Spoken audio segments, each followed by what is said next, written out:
हम बच्चों न्यूक्लियस का इंट्रोडक्शन समझ चुके हैं। अब हम न्यूक्लियस के स्ट्रक्चर के बारे में समझेंगे। Structure of nucleus. अच्छा, जो न्यूक्लियस हम समझने जा रहे हैं, ये बच्चों एक बात ध्यान रखिएगा, इंटरफेज न्यूक्लियस होता है। तो हम न्यूक्लियस की स्ट्रक्चर समझेंगे, लेकिन कौन सा? इंटरफेज। इंटरफेज न्यूक्लियस का मतलब ये होता है, आगे जब हम सेल डिवीजन समझते हैं तो सेल डिवीजन में आप लोग जानते हैं कि सेल साइकिल के टाइम पर G1 S G2 स्टेज आती है। इतना आप जानते भी होंगे, G1 S G2।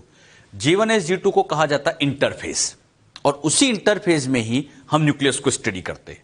क्योंकि जैसे बच्चों G2 के बाद प्रोफेज आती है, तो प्रोफेज में हम आगे समझते हैं कि प्रोफेज की एंड आते आते न्यूक्लियस की मेम्ब्रेन टूट जाती है, और न्यूक्लियस की मेम्ब्रेन टूट गई तो फिर न्यूक्लियस की स्टडी कैसे कर पाएंगे? अरे जब मेम्ब्रेन ही टूट गई तो उसमें फिर हम स्टडी नहीं कर पाते।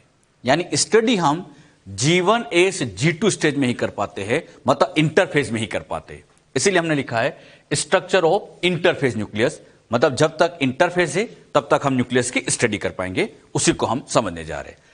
न्यूक्लियस के स्ट्रक्चर में आप ध्यान से देखोगे, ये बच्चों न्यूक्लियस की स्ट्रक्चर, इसमें आप लोगों को ऐसे मेम्ब्रेन दिख रही होगी, दिख रही है, डबल मेम्ब्रेन। तो ये बच्चों न्यूक्लियस का पहला पार्ट आता है जो इसकी मेम्ब्रेन कहलाता है। इसके अंदर फ्लूइड प्रेजेंट होता है। अंदर वाले इस फ्लूइड को कहा जाता है न्यूक्लियोप्लाज्म। न्यूक्लियोप्लाज्म मतलब न्यूक्लियस के अंदर जितना भी फ्लूइड है सब न्यूक्लियोप्लाज्म कहलाता है। हाँ, बाहर साइटोप्लाज्म होगा, अंदर न्यूक्लियोप्लाज्म है। मतलब यहां आउटसाइड की बात करूं तो आउटसाइड में बच्चों साइटोप्लाज्म होगा। न्यूक्लियस में खास बात यह भी देखी गई है कि इसमें से थ्रेड लाइक स्ट्रक्चर होती है, और ये जो थ्रेड लाइक स्ट्रक्चर होती है इनको क्रोमेटीन कहते हैं। क्या कहते हैं? क्रोमेटीन। ये सिंगल थ्रेड क्रोमेटीन है, लेकिन जब ये क्रोमेटीन आपस में से उलझ जाते हैं तो ऐसा लगता है जैसे कोई नेट बना लिया है, तो इसे हम क्रोमेटीन नेट कह देते हैं। सिंगल है तो क्रोमेटीन, सबको मिला के क्रोमेटीन नेट कह दिया जाता है। क्लियर? और इसी के अंदर ऐसी एक स्पेरिकल स्ट्रक्चर देखने को मिलती है जिसका नाम होता है न्यूक्लियोलस। न्यूक्लियस के स्ट्रक्चर में टोटल ये 4 पार्ट्स हो गए। क्या क्या हो गया? न्यूक्लियर मेम्ब्रेन, न्यूक्लियोप्लाज्म, क्रोमेटीन और न्यूक्लियोलस। इन्हीं 4 कंपोनेंट को हम एक एक करके समझेंगे। Nuclear membrane, nucleoplasm, chromatin, nucleolus. हमने ये 4 कंपोनेंट समझ लिए, इट मींस न्यूक्लियस कंप्लीट हो गया। एक एक करके सारे कंपोनेंट को हम स्टेप बाय स्टेप समझते हैं। सबसे पहले स्टार्ट करते हैं न्यूक्लियस की मेम्ब्रेन के साथ। Nuclear membrane. न्यूक्लियस की अगर हम मेम्ब्रेन की बात करें, इस न्यूक्लियस के मेम्ब्रेन में आप ध्यान से देखोगे तो इसमें आप लोगों को 2 मेम्ब्रेन दिख रही होगी। ये डबल मेम्ब्रेन से सराउंडेड है। इसमें जो मेम्ब्रेन यहां पर, अच्छा न्यूक्लियस के बाहर आप जानते हैं साइटोप्लाज्म भरा है। न्यूक्लियस की मेम्ब्रेन में जो बाहर वाली मेम्ब्रेन है ये तो कहलाती है आउटर न्यूक्लियर मेम्ब्रेन, और जो इनर साइड में होती है इसे इनर न्यूक्लियर मेम्ब्रेन कहते हैं।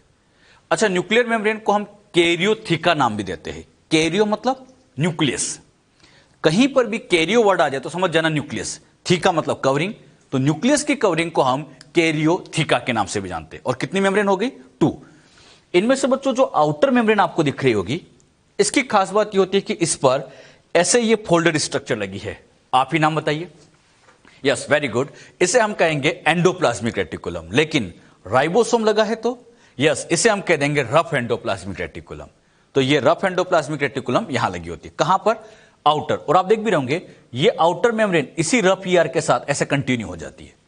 इसी के साथ इसकी सरफेस पर ऐसे राइबोसोम भी लगे होते हैं, आउटर पे, इनर पे नहीं। आउटर पे से राइबोसोम लगे होते हैं, और वो भी एटीएस टाइप वाले। तो आउटर मेम्ब्रेन में 2 बातें याद रखना, एक तो इस पे आरईआर लगी होती है और यहां पर एटीएस टाइप के राइबोसोम लगे होते हैं। क्लियर? न्यूक्लियस की जो इनर मेम्ब्रेन आपको दिख रही है, इस इनर मेम्ब्रेन के ठीक नीचे ऐसे प्रोटीनस स्ट्रक्चर लगी होती है। इन्हें बच्चों न्यूक्लियर लेमिना कहा जाता है। यह नाम पहले भी आया है। हाँ, वो इंटरमीडिएट फिलामेंट जो हमने सीखा था। न्यूक्लियर लेमिना कहां है? इनर मेम्ब्रेन के जस्ट नीचे। ऐसे यहां पर भी न्यूक्लियर लेमिना, यहां न्यूक्लियर लेमिना, ऐसे इनर मेम्ब्रेन के नीचे होती है। न्यूक्लियर लेमिना का फंक्शन होता है न्यूक्लियस को शेप देना। तो ये न्यूक्लियर लेमिना न्यूक्लियस को शेप देती है। अगर इस न्यूक्लियर लेमिना को हटा दो तो न्यूक्लियस का शेप डिस्टर्ब हो जाएगा। तो न्यूक्लियस को शेप देने में इस न्यूक्लियर लेमिना का बहुत बड़ा रोल है। और है कहां? इनर मेम्ब्रेन के जस्ट नीचे की तरफ है। दोनों मेम्ब्रेन के बीच में आप ध्यान से देखोगे, आउटर इनर के बीच में आपको एक स्पेस दिख रही होगी, और इस स्पेस को कहा जाता है perinuclear space. Perinuclear space की साइज बहुत इंपॉर्टेंट, 10 to 50 नैनोमीटर। तो 10 to 50 नैनोमीटर साइज की है, तो ये बच्चों पेरीन्यूक्लियर स्पेस कहलाती है। दोनों मेम्ब्रेन के बीच की स्पेस को हम पेरीन्यूक्लियर स्पेस कहते हैं। एक खास बात और आप दिख रही होगी, यहां दोनों मेम्ब्रेन के बीच में से पोर दिख रहे होंगे, दिख रहे हैं? ये जो पोर होते हैं इनको न्यूक्लियर पोर कहा जाता है। आप देखोगे ये भी न्यूक्लियर पोर, ये न्यूक्लियर पोर, ये न्यूक्लियर पोर, ऐसे कई सारे न्यूक्लियर पोर होते हैं। समझाने के लिए 4 बनाए, लेकिन ऐसे तो बहुत सारे होते हैं। तो ऐसे यहां बच्चों न्यूक्लियर पोर लगे होते हैं। न्यूक्लियर पोर की खास बात यह होती है कि इन पर एक ऑक्टागोनल शेप की ऐसी प्रोटीन लगी होती है। अच्छा, इस प्रोटीन को कहा जाता है न्यूक्लियोप्लाज्मिन प्रोटीन। यह ऑक्टागोनल शेप की प्रोटीन लगी है, इस प्रोटीन का नाम न्यूक्लियोप्लाज्मिन प्रोटीन। और यह न्यूक्लियोप्लाज्मिन प्रोटीन जितने भी पोर है सबके ऊपर लगी होती है। तो सबके ऊपर ऐसे न्यूक्लियोप्लाज्मिन प्रोटीन होती है। तो ध्यान समझना, सेंटर में तो पोर है और उसके सराउंड में ऐसे प्रोटीन लगी होती है। इसको आप ऐसे समझ सकते हो, जैसे सेंटर में पोर है, सराउंड में ऐसे प्रोटीन लगी हुई है। तो सेंटर में पोर का नाम न्यूक्लियर पोर और सराउंडिंग प्रोटीन का नाम न्यूक्लियोप्लाज्मिन प्रोटीन कहलाता है। क्लियर? अच्छा, एक बात और आप ध्यान से देखोगे, ये पोर उस जगह दिख रहे होंगे जहां पे दोनों मेम्ब्रेन फ्यूज हो जाती है। डायग्राम में देखना, ये outer membrane inner membrane fuse हुई, आउटर इनर फ्यूज हुई। तो जहां ये दोनों फ्यूजन दिख रही है, जहां इन दोनों का फ्यूजन दिख रहा है, वहीं तो पोर है। तो पोर कहां बनता है? जहां दोनों मेम्ब्रेन का फ्यूजन हो जाता है, वहीं ये पोर देखने को मिलते हैं। बात समझ में? और ध्यान रखना, हर पोर पे क्या लगा होता है? ये न्यूक्लियोप्लाज्मिन प्रोटीन, यहां न्यूक्लियोप्लाज्मिन प्रोटीन, हर पोर के ऊपर ये अटैच होते हैं। क्लियर? अच्छा, इन पोर का फंक्शन क्या होता होगा? आप ही सोचिए। भाई पोर है तो मॉलिक्यूल का ट्रांसपोर्ट ही होगा। यस, इन पोर से न्यूक्लियोप्लाज्म का मटेरियल साइटोप्लाज्म में जाएगा और साइटोप्लाज्म का मटेरियल न्यूक्लियोप्लाज्म में आएगा। मतलब इससे मॉलिक्यूल दोनों डायरेक्शन में आते जाते रहते हैं। जैसे यहां से बच्चों आरएनए अंदर भी जा सकता है, जरूरत पड़ने पे बाहर भी आ जाएगा, तो दोनों डायरेक्शन में ट्रांसपोर्ट होगा। सेम एज प्रोटीन बनने के बाद अंदर भी जाएंगे, बाहर भी आ सकते हैं, तो दोनों ही डायरेक्शन में ऐसे आरएनए प्रोटीन का ट्रांसपोर्ट होता रहता है। तो न्यूक्लियर पोर से किन का ट्रांसपोर्ट होता है? तो आरएनए का, प्रोटीन का, इन चीजों का ट्रांसपोर्ट होता है। अब एक खास बात, ये ट्रांसपोर्ट यूनिडायरेक्शन होता है, bidirection? Yes, bidirection. दोनों ही डायरेक्शन में ये ट्रांसपोर्ट किया जा सकता है। तो क्वेश्चन, न्यूक्लियर पोर का फंक्शन ट्रांसपोर्ट, और किस तरह का ट्रांसपोर्ट? बाय डायरेक्शन ट्रांसपोर्ट होता है, जिसमें आरएनए प्रोटीन इन मॉलिक्यूल्स का ट्रांसपोर्ट किया जाता है। क्लियर? जो बातें मैंने यहां पर इसकी स्ट्रक्चर में समझाई, क्लियर हो रही है सबको अच्छे से? एक बात और ध्यान रखना, ये जो न्यूक्लियस की मेम्ब्रेन है, न्यूक्लियस की मेम्ब्रेन किसने फॉर्म की होगी? बड़ा important question. Nuclear membrane formed by, yes, ER. Nucleus की मेम्ब्रेन का फॉर्मेशन ईआर ने किया है। आगे बच्चों हम समझेंगे, जब सेल डिवीजन पढ़ते हैं, तो जब प्रोफेज आती है, जब प्रोफेज आती है, तो प्रोफेज के टाइम पर यह न्यूक्लियस की मेम्ब्रेन टूट जाती है। प्रोफेज में न्यूक्लियर मेम्ब्रेन टूटेगी, आगे पढ़ेंगे हम इसको। और प्रोफेज के बाद मेटाफेज, एनाफेज, फिर टीलोफेज, और जैसे बच्चों टीलोफेज आएगी, टीलोफेज में यह न्यूक्लियर मेम्ब्रेन रीफॉर्म हो जाती है। तो याद रखना, न्यूक्लियर मेम्ब्रेन टूटती कब है? प्रोफेज में। वापस कब बनती है? तो टीलोफेज में। कौन बनाता है? यस, इस न्यूक्लियर मेम्ब्रेन का फॉर्मेशन करती है ईआर। अच्छा, एक को टिक करो, ER2 होती है, RER और SCR। और मैंने कहा बच्चों एक को टिक करो, यस, RER। RER को बच्चों हम इसलिए प्रायोरिटी दे देते हैं क्योंकि आउटर सरफेस पर राइबोसोम लगे, और राइबोसोम का लगना इंडिकेट कराता है कि इसको फॉर्म करने में RER का ही मेन रोल रहा होगा। एक बार ऐसा नीट में क्वेश्चन आया भी था। तो न्यूक्लियर मेम्ब्रेन दोनों का रोल है, लेकिन एक को टिक करना पड़े तो फिर हम RER को प्रायोरिटी देके आएंगे। क्लियर? इस तरह के क्वेश्चन आ चुके हैं। तो मैंने न्यूक्लियस के स्ट्रक्चर में मेम्ब्रेन के जो पार्ट थे वो सारे आपको समझाए। क्या क्या हमने समझा, बस इसको पॉइंट वाइज फटाफट ले लेते। Nucleus surrounded by 2 membrane. इसमें पहली होती है आउटर मेम्ब्रेन।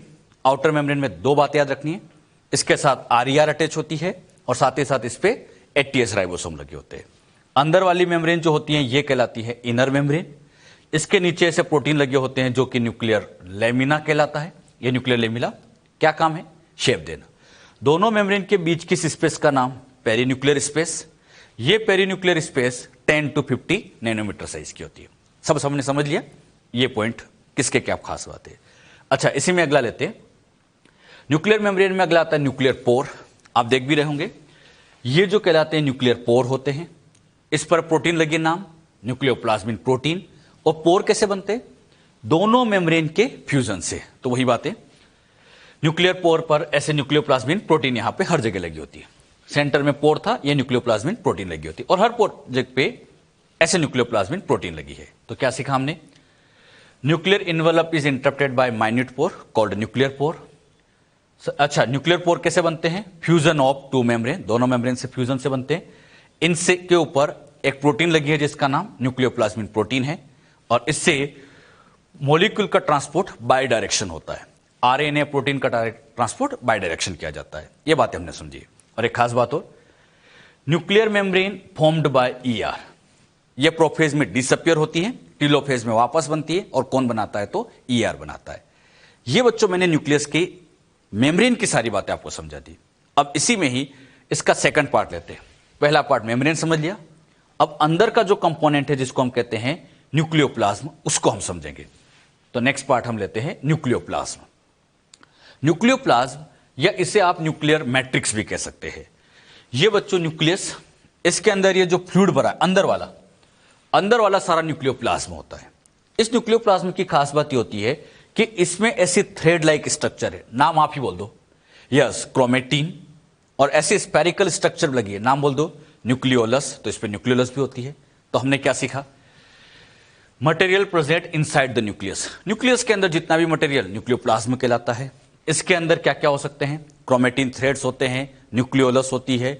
इसके अलावा जब यहां नया डीएनए, नया आरएनए बनता होगा, भाई डीएनए से आरएनए भी बनेगा, ये डीएनए है तो इनसे यहां आरएनए बनेगा, नया डीएनए बनेगा, तो वो सब न्यूक्लियोटाइड से ही बनेंगे। तो यहां पर न्यूक्लियोटाइड्स प्रेजेंट होते हैं। इसके अलावा यहां एंजाइम्स भी प्रेजेंट होंगे, क्योंकि डीएनए से डीएनए बनाना है, आरएनए बनाना है, अपने आप तो नहीं बनेगा। आप लोग सब जानते हैं डीएनए से डीएनए बनाने के लिए मेन डीएनए पॉलीमरेज चाहिए, डीएनए से आरएनए बनाने के लिए आरएनए पॉलीमरेज चाहिए। तो उस तरह के एंजाइम यहां बैठे होते।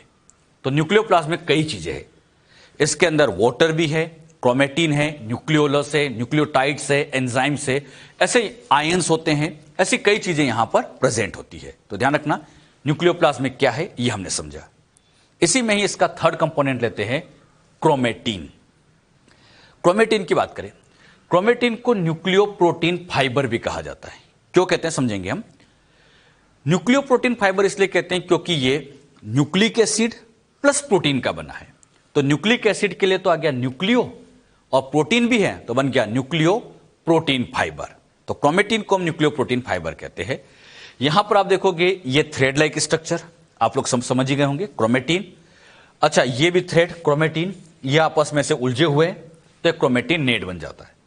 अगर हम अपनी सेल की बात करें, ह्यूमन सेल की, तो ऐसे क्रोमेटिन थ्रेड यहां पर 46 होते हैं। ये सब 46 थ्रेड होते हैं एक ही न्यूक्लियस में। यही 46 क्रोमेटिन डिवीजन के टाइम पर 46 क्रोमोसोम को डेवलप करा देते हैं। एक क्रोमेटिन से एक क्रोमोसोम बनता है, तो 46 क्रोमोसोम आगे जाके डेवलप हो जाते हैं। हाँ, ये अभी ऐसे उलझे हुए हैं तो एक नेट जैसा लगता है, इसी को हम क्रोमेटिन नेट कह देते हैं। क्रोमेटिन की खास बात ये होती है, इस टर्म को देने वाले साइंटिस्ट थे फ्लेमिंग। फ्लेमिंग साहब ने इसको ऑब्जर्व करते टाइम बेसिक डाई से इसको स्टेन किया था। उस बेसिक डाई का नाम भी ध्यान रखना, एसीटोकार्मिन। तो एसीटोकार्मिन से उन्होंने इसको स्टेन करके ऑब्जर्व किया था। अच्छा, क्रोमेटिन थ्रेड में क्या क्या होते हैं? अगर बच्चों हम इस थ्रेड को बाहर निकाल के देखें और ऑब्जर्व करें, ये बच्चों क्रोमेटिन थ्रेड होता है। तो इस क्रोमेटिन थ्रेड के अंदर आप लोगों को ऐसे यहां पर डीएनए देखने को मिलेगा। तो इसके अंदर डीएनए होता है। इस डीएनए को पैक करने के लिए साथ साथ यहां पर ऐसे हिस्टोन प्रोटीन लगे होते हैं। तो इसमें हिस्टोन अच्छा, आरएनए भी होता है, हिस्टोन प्रोटीन लगा होता है। हिस्टोन प्रोटीन की खास बात आप जानते हैं कि हिस्टोन प्रोटीन लाइसिन और आर्जिनिन रिच होता है। लाइसिन आर्जिनिन, इसके अंदर बच्चों लाइसिन आर्जिनिन अमाइनो एसिड की अमाउंट ज्यादा होती है। बेसिक प्रोटीन होता है, चार्ज पॉजिटिव होता है, ये हम समझ चुके हैं। अच्छा, इसमें नॉन स्टोन प्रोटीन भी प्रेजेंट होता है। अभी हम ये स्ट्रक्चर डिटेल में समझेंगे। अभी इतना ध्यान रखो, क्रोमेटिन को हम इनलार्ज करके देखें तो इसमें 4 पार्ट मिलेगा, DNA, RNA, histone, non histone. Main part तो इसमें डीएनए और हिस्टोन ही होता है। डीएनए और हिस्टोन मेन पार्ट है। हाँ, कुछ अमाउंट में आरएनए, नॉन हिस्टोन भी लगा रहता है, और इन चारों से मिलकर ही क्रोमेटिन थ्रेड बना हुआ है। अच्छा, इन दोनों को तो कहेंगे न्यूक्लिक एसिड, और ये बन गया प्रोटीन। तो न्यूक्लिक एसिड प्लस प्रोटीन का बना, इसलिए नाम दिया गया न्यूक्लियो प्रोटीन। तो क्रोमेटिन को न्यूक्लियोप्रोटीन इसलिए कहा जाता है। अगर हम क्रोमेटिन के स्ट्रक्चर को ध्यान से देखें, जो बात मैं आपको समझाने जा रहा हूं, क्रोमेटिन के स्ट्रक्चर में दो पार्ट देखने को मिलते हैं। इसमें एक होता है यूक्रोमेटिन और एक होता है हेट्रोक्रोमेटिन। जैसे ही मैंने नाम लिया, सारी पिक्चर आपके दिमाग में क्लियर होनी चाहिए। आप ध्यान से इसमें देखोगे, ये क्रोमेटिन के अंदर कहीं कहीं पर ऐसे लूज पैकिंग आपको दिखाई दे रही है और कहीं पर ऐसे टाइट पैकिंग होगी। इन क्रोमेटिन को पैक करने के लिए यहां बीच बीच में ऐसे हिस्टोन प्रोटीन लगा होता है। ये ऐसे हिस्टोन प्रोटीन होता है। डीएनए और हिस्टोन प्रोटीन का जो कॉम्प्लेक्स होता है, नाम बोलो, न्यूक्लियोसोम। ऐसे यहां कई न्यूक्लियोसोम होते हैं। अच्छा, यहां न्यूक्लियोसोम दूर दूर है, यहां पास पास है। तो इसमें दो तरह के पार्ट बनते हैं। एक होता है लूज पैकिंग वाला यूक्रोमेटिन और दूसरा टाइट पैकिंग वाला हेट्रोक्रोमेटिन। अच्छा, इनमें क्या डिफरेंस है आप लोग सब जानते हैं, एक बार फिर समझ लीजिएगा। यूक्रोमेटिन की बात करें, यूक्रोमेटिन के अंदर लेस स्टोन होता है। इसमें स्टोन बहुत कम होगा, लेकिन इसमें स्टोन आप देखोगे बच्चों बहुत ज्यादा लगा होगा, कई सारा स्टोन होगा। और स्टोन ज्यादा होगा तभी तो टाइट पैकेजिंग हुई होगी। तो यहां पैकेजिंग लूज है, मतलब लेस स्टोन है, यहां पर मोर स्टोन है। अच्छा, खास बात, हिस्टोन कम है तो लूज पैकिंग है। आप देख भी रहे हैं, पैकिंग यहां पर कम दिख रही है, इसमें टाइट पैकेजिंग होगी। यहां पे अगर हम डीएनए की बात करें, जब हिस्टोन ही कम है तो डीएनए भी कम जुड़ा हुआ है, और इसमें डीएनए बहुत सारा जुड़ा हुआ है, मोर अमाउंट ऑफ डीएनए। बात समझ में? अच्छा, एक खास बात और, इस क्रोमेटिन को देखने के लिए डाई लगाई जाती है, नाम बोलो। हाँ, एसिटोकार्मिन। ये एसिटोकार्मिन एक बेसिक डाई है, बेसिक डाई है।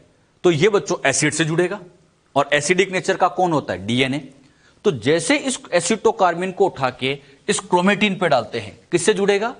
डीएनए से। अब बात सुनना, यहां डीएनए कम है तो डाई का अटैचमेंट कम होगा, और डाई का अटैचमेंट कम होगा तो ये लाइट स्टेन दिखेगा, और जो लाइट स्टेन होता है वही तो यूक्रोमेटिन है। अच्छा, यहां पर आप देखोगे डीएनए ज्यादा है, डाई का अटैचमेंट ज्यादा होगा तो ये डार्क कलर का होगा। तो ये क्वेश्चन बनता है, लाइट कलर वाला यूक्रोमेटिन, डार्क कलर वाला हेट्रोक्रोमेटिन। अरे बात समझ में? ये इंपॉर्टेंट पॉइंट है, ध्यान रखिएगा। अगर बच्चों हम यहां पर देखें तो इसमें बच्चों लूज पैकिंग है। लूज पैकिंग का एक बड़ा फायदा होता है कि लूज पैकिंग से दूसरे प्रोटीन आसानी से जुड़ जाते हैं। जैसे दूसरा प्रोटीन हो गया आरएनए पॉलीमरेज। ये आरएनए पॉलीमरेज एक तरह का नॉन हिस्टोन प्रोटीन ही है बच्चों।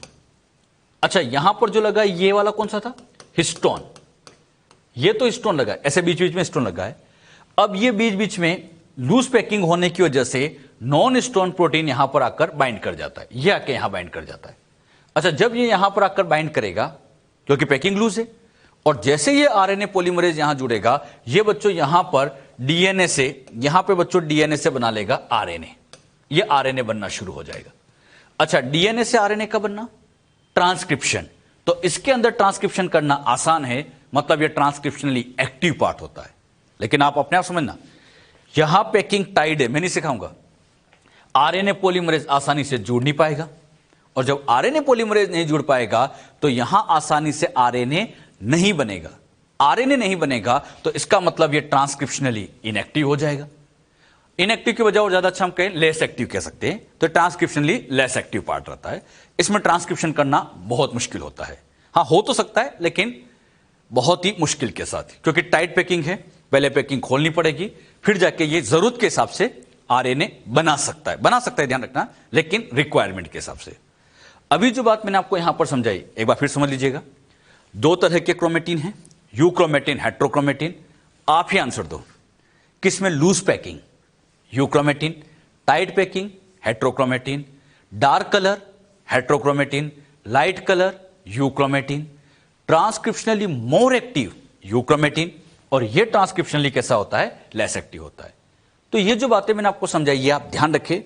ये ऐसा नहीं कि हम पहली बार समझ रहे हैं, पहले भी हम पढ़ चुके हैं। कहां? यस, मॉलिक्यूलर चैप्टर के अंदर हम ये समझ चुके होते हैं। ये वही सेम बात ही है। क्लियर? ये सब जानते हो आप अच्छे से। अगर बच्चों हम थोड़ा सा और डिटेल में जाएं, तो ये जो हेट्रोक्रोमेटिन है, इसको फर्दर टू पार्ट में डिवाइड किया जाता है। हेट्रोक्रोमेटिन के भी टू पार्ट किए गए। हेट्रोक्रोमेटिन के टू टाइप्स होते हैं, कॉन्स्टिट्यूटिव हेट्रोक्रोमेटिन और दूसरा आता है बच्चों फैकल्टेटिव हेट्रोक्रोमेटिन। दो तरह के होते हैं, कॉन्स्टिट्यूटिव और फैकल्टेटिव। इसको आप ऐसे समझिएगा, ये बच्चों टाइट पैकेजिंग। अच्छा, टाइट पैकेजिंग है मतलब ये तो श्योर है कि हेट्रो है, हेट्रोक्रोमेटिन है। अब इस हेट्रोक्रोमेटिन में से क्या होता है, कुछ हेट्रोक्रोमेटिन जरूरत पड़ने पर अपनी पैकिंग खोल सकता है।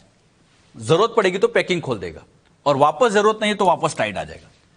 जरूरत के हिसाब से पैकिंग खोलेगा, आरएनए प्रोटीन बनाना चालू कर देगा, जरूरत नहीं होगी तो वापस टाइट पैकेजिंग। मतलब कुछ हेट्रोक्रोमेटिन ऐसा होता है जो टेम्परेरी इनएक्टिव होता है, परमानेंट नहीं, जरूरत पड़ने पे खुल जाता है, टेम्परेरी इनएक्टिव होता है। और जो टेम्परेरी इनएक्टिव होता है वही कहलाता है फैकल्टेटिव। जैसे इसका एक बहुत अच्छा एग्जांपल हम पढ़ चुके हैं, बार बॉडी। फीमेल के अंदर जो बार बॉडी होती है उसमें यही तो मैंने आपको समझाया भी था कि जो 2x क्रोमोसोम्स होते हैं उनमें से एक एक्स क्रोमोसोम इनएक्टिव है, लेकिन मैंने कहा था ये टेम्परेरी है, जरूरत पड़ी तो ये वापस एक्टिव हो सकता है। तो जो टेम्परेरी इनएक्टिव होता है उसी को कहा जाता है फैकल्टेटिव। टेम्परेरी इनएक्टिव उसको फैकल्टेटिव, जैसे बार बॉडी बहुत अच्छा एग्जांपल है। अच्छा, कुछ हेट्रोक्रोमेटिन ऐसा है जो हमेशा टाइट पैकेजिंग में रहेगा, यहां भी टाइट पैकेजिंग, हमेशा टाइट पैकेजिंग, कभी अपनी पैकिंग नहीं खोलता, जिंदगी भर कभी पैकिंग नहीं खोलता, हमेशा इनएक्टिव रहता है। और जो परमानेंटली इनएक्टिव हो उसी को कहा जाता है कॉन्स्टिट्यूटिव। जैसे क्रोमोसोम की स्ट्रक्चर में ये बच्चों सेंट्रोमियर होता है, और सेंट्रोमियर की खास बात यह है इससे कभी आरएनए कभी प्रोटीन नहीं बनता। मतलब ये एक तरह का परमानेंट इनएक्टिव वाला पार्ट है। परमानेंट इनएक्टिव मतलब कॉन्स्टिट्यूटिव। सीधी सी बात है, हेट्रोक्रोमेटिन के 2 पार्ट कर दो, हेट्रोक्रोमेटिन के 2 पार्ट। कॉन्स्टिट्यूटिव कब कहना है? हां, जब परमानेंट इनएक्टिव हो, जैसे सेंट्रोमियर वाला पार्ट है। और फैकल्टेटिव कब कहना है? जब टेम्परेरी हो, जरूरत पड़ने पर अपनी पैकिंग खोलकर आरएनए बनाना शुरू कर दे, वो कहलाता है जैसे बार बॉडी। तो हेट्रोक्रोमेटिन के भी ये 2 सेक्शन किए जाते हैं। क्रोमेटिन क्या होता है कि कितने टाइप के होते हैं, ये सारी बातें बच्चों मैंने आपको यहां पर क्लियर कर दी है। न्यूक्लियस के स्ट्रक्चर के अंदर एक लास्ट पार्ट और बचता है जिसे हम कहते हैं बच्चों न्यूक्लियोलस। न्यूक्लियोलस होता क्या है? न्यूक्लियोप्लाज्म के अंदर, ये न्यूक्लियोप्लाज्म है, उसमें आप लोगों को ऐसी स्पेरिकल स्ट्रक्चर दिख रही होगी, उससे हम न्यूक्लियोलस कहते हैं। तो न्यूक्लियोलस स्पेरिकल स्ट्रक्चर है, इसमें बच्चों कोई मेम्ब्रेन नहीं होती है, मतलब एक तरह से मेम्ब्रेनलेस स्ट्रक्चर है। न्यूक्लियोप्लाज्म में प्रेजेंट है, साइटोप्लाज्म में नहीं, न्यूक्लियस के बाहर साइटोप्लाज्म है, अंदर तो न्यूक्लियोप्लाज्म है। तो न्यूक्लियोप्लाज्म के अंदर प्रेजेंट होती है, जिसका सबसे मेन फंक्शन होता है फॉर्मेशन ऑफ राइबोसोम। ये राइबोसोम बनाते हैं। अच्छा, राइबोसोम बनाते इसलिए इनको कहा भी जाता है factory of ribosome. Factory of ribosome किसको कहा जाता है? न्यूक्लियोलस को। तो न्यूक्लियोलस को नाम दिया गया है फैक्ट्री ऑफ राइबोसोम। राइबोसोम की स्ट्रक्चर की अगर हम बात करें, इसमें 2 कंपोनेंट्स होते हैं, एक तो होता है आरआरएनए और दूसरा होता है प्रोटीन। आरआरएनए आ जाए, प्रोटीन आ जाए, तो आरआरएनए आ जाए, प्रोटीन आ जाए तो राइबोसोम तैयार हो जाता है। अच्छा, वो जो आरआरएनए है, आरआरएनए का फॉर्मेशन न्यूक्लियोलस ही करती है। मतलब राइबोसोम के अंदर जो आरआरएनए होते हैं बेसिकली वो न्यूक्लियोलस नहीं बनाए, तो न्यूक्लियोलस ही यहां पर आरआरएनए का फॉर्मेशन करती है और आरआरएनए से फिर राइबोसोम तैयार होते हैं। तो न्यूक्लियोलस देखा जाए तो अल्टीमेटली ये आरआरएनए बना के राइबोसोम फॉर्म करेगी, और फिर राइबोसोम क्या बनाते हैं? प्रोटीन। अच्छा, राइबोसोम से फिर प्रोटीन बनते हैं। सेल में जितने भी प्रोटीन हैं बिना राइबोसोम के बन ही नहीं सकते। अच्छा, एक बड़ी अच्छी लाइन आपके एनसीईआरटी दिखती है, अगर किसी सेल को प्रोटीन ज्यादा चाहिए, जरा सोचिएगा, अगर किसी सेल को प्रोटीन ज्यादा चाहिए तो राइबोसोम की नंबर बढ़ानी पड़ेगी, और राइबोसोम की नंबर बढ़ानी पड़ेगी तो न्यूक्लियोलस की नंबर भी बढ़ानी पड़ेगी, एज वेल एज उसकी साइज भी लार्ज हो जाएगी।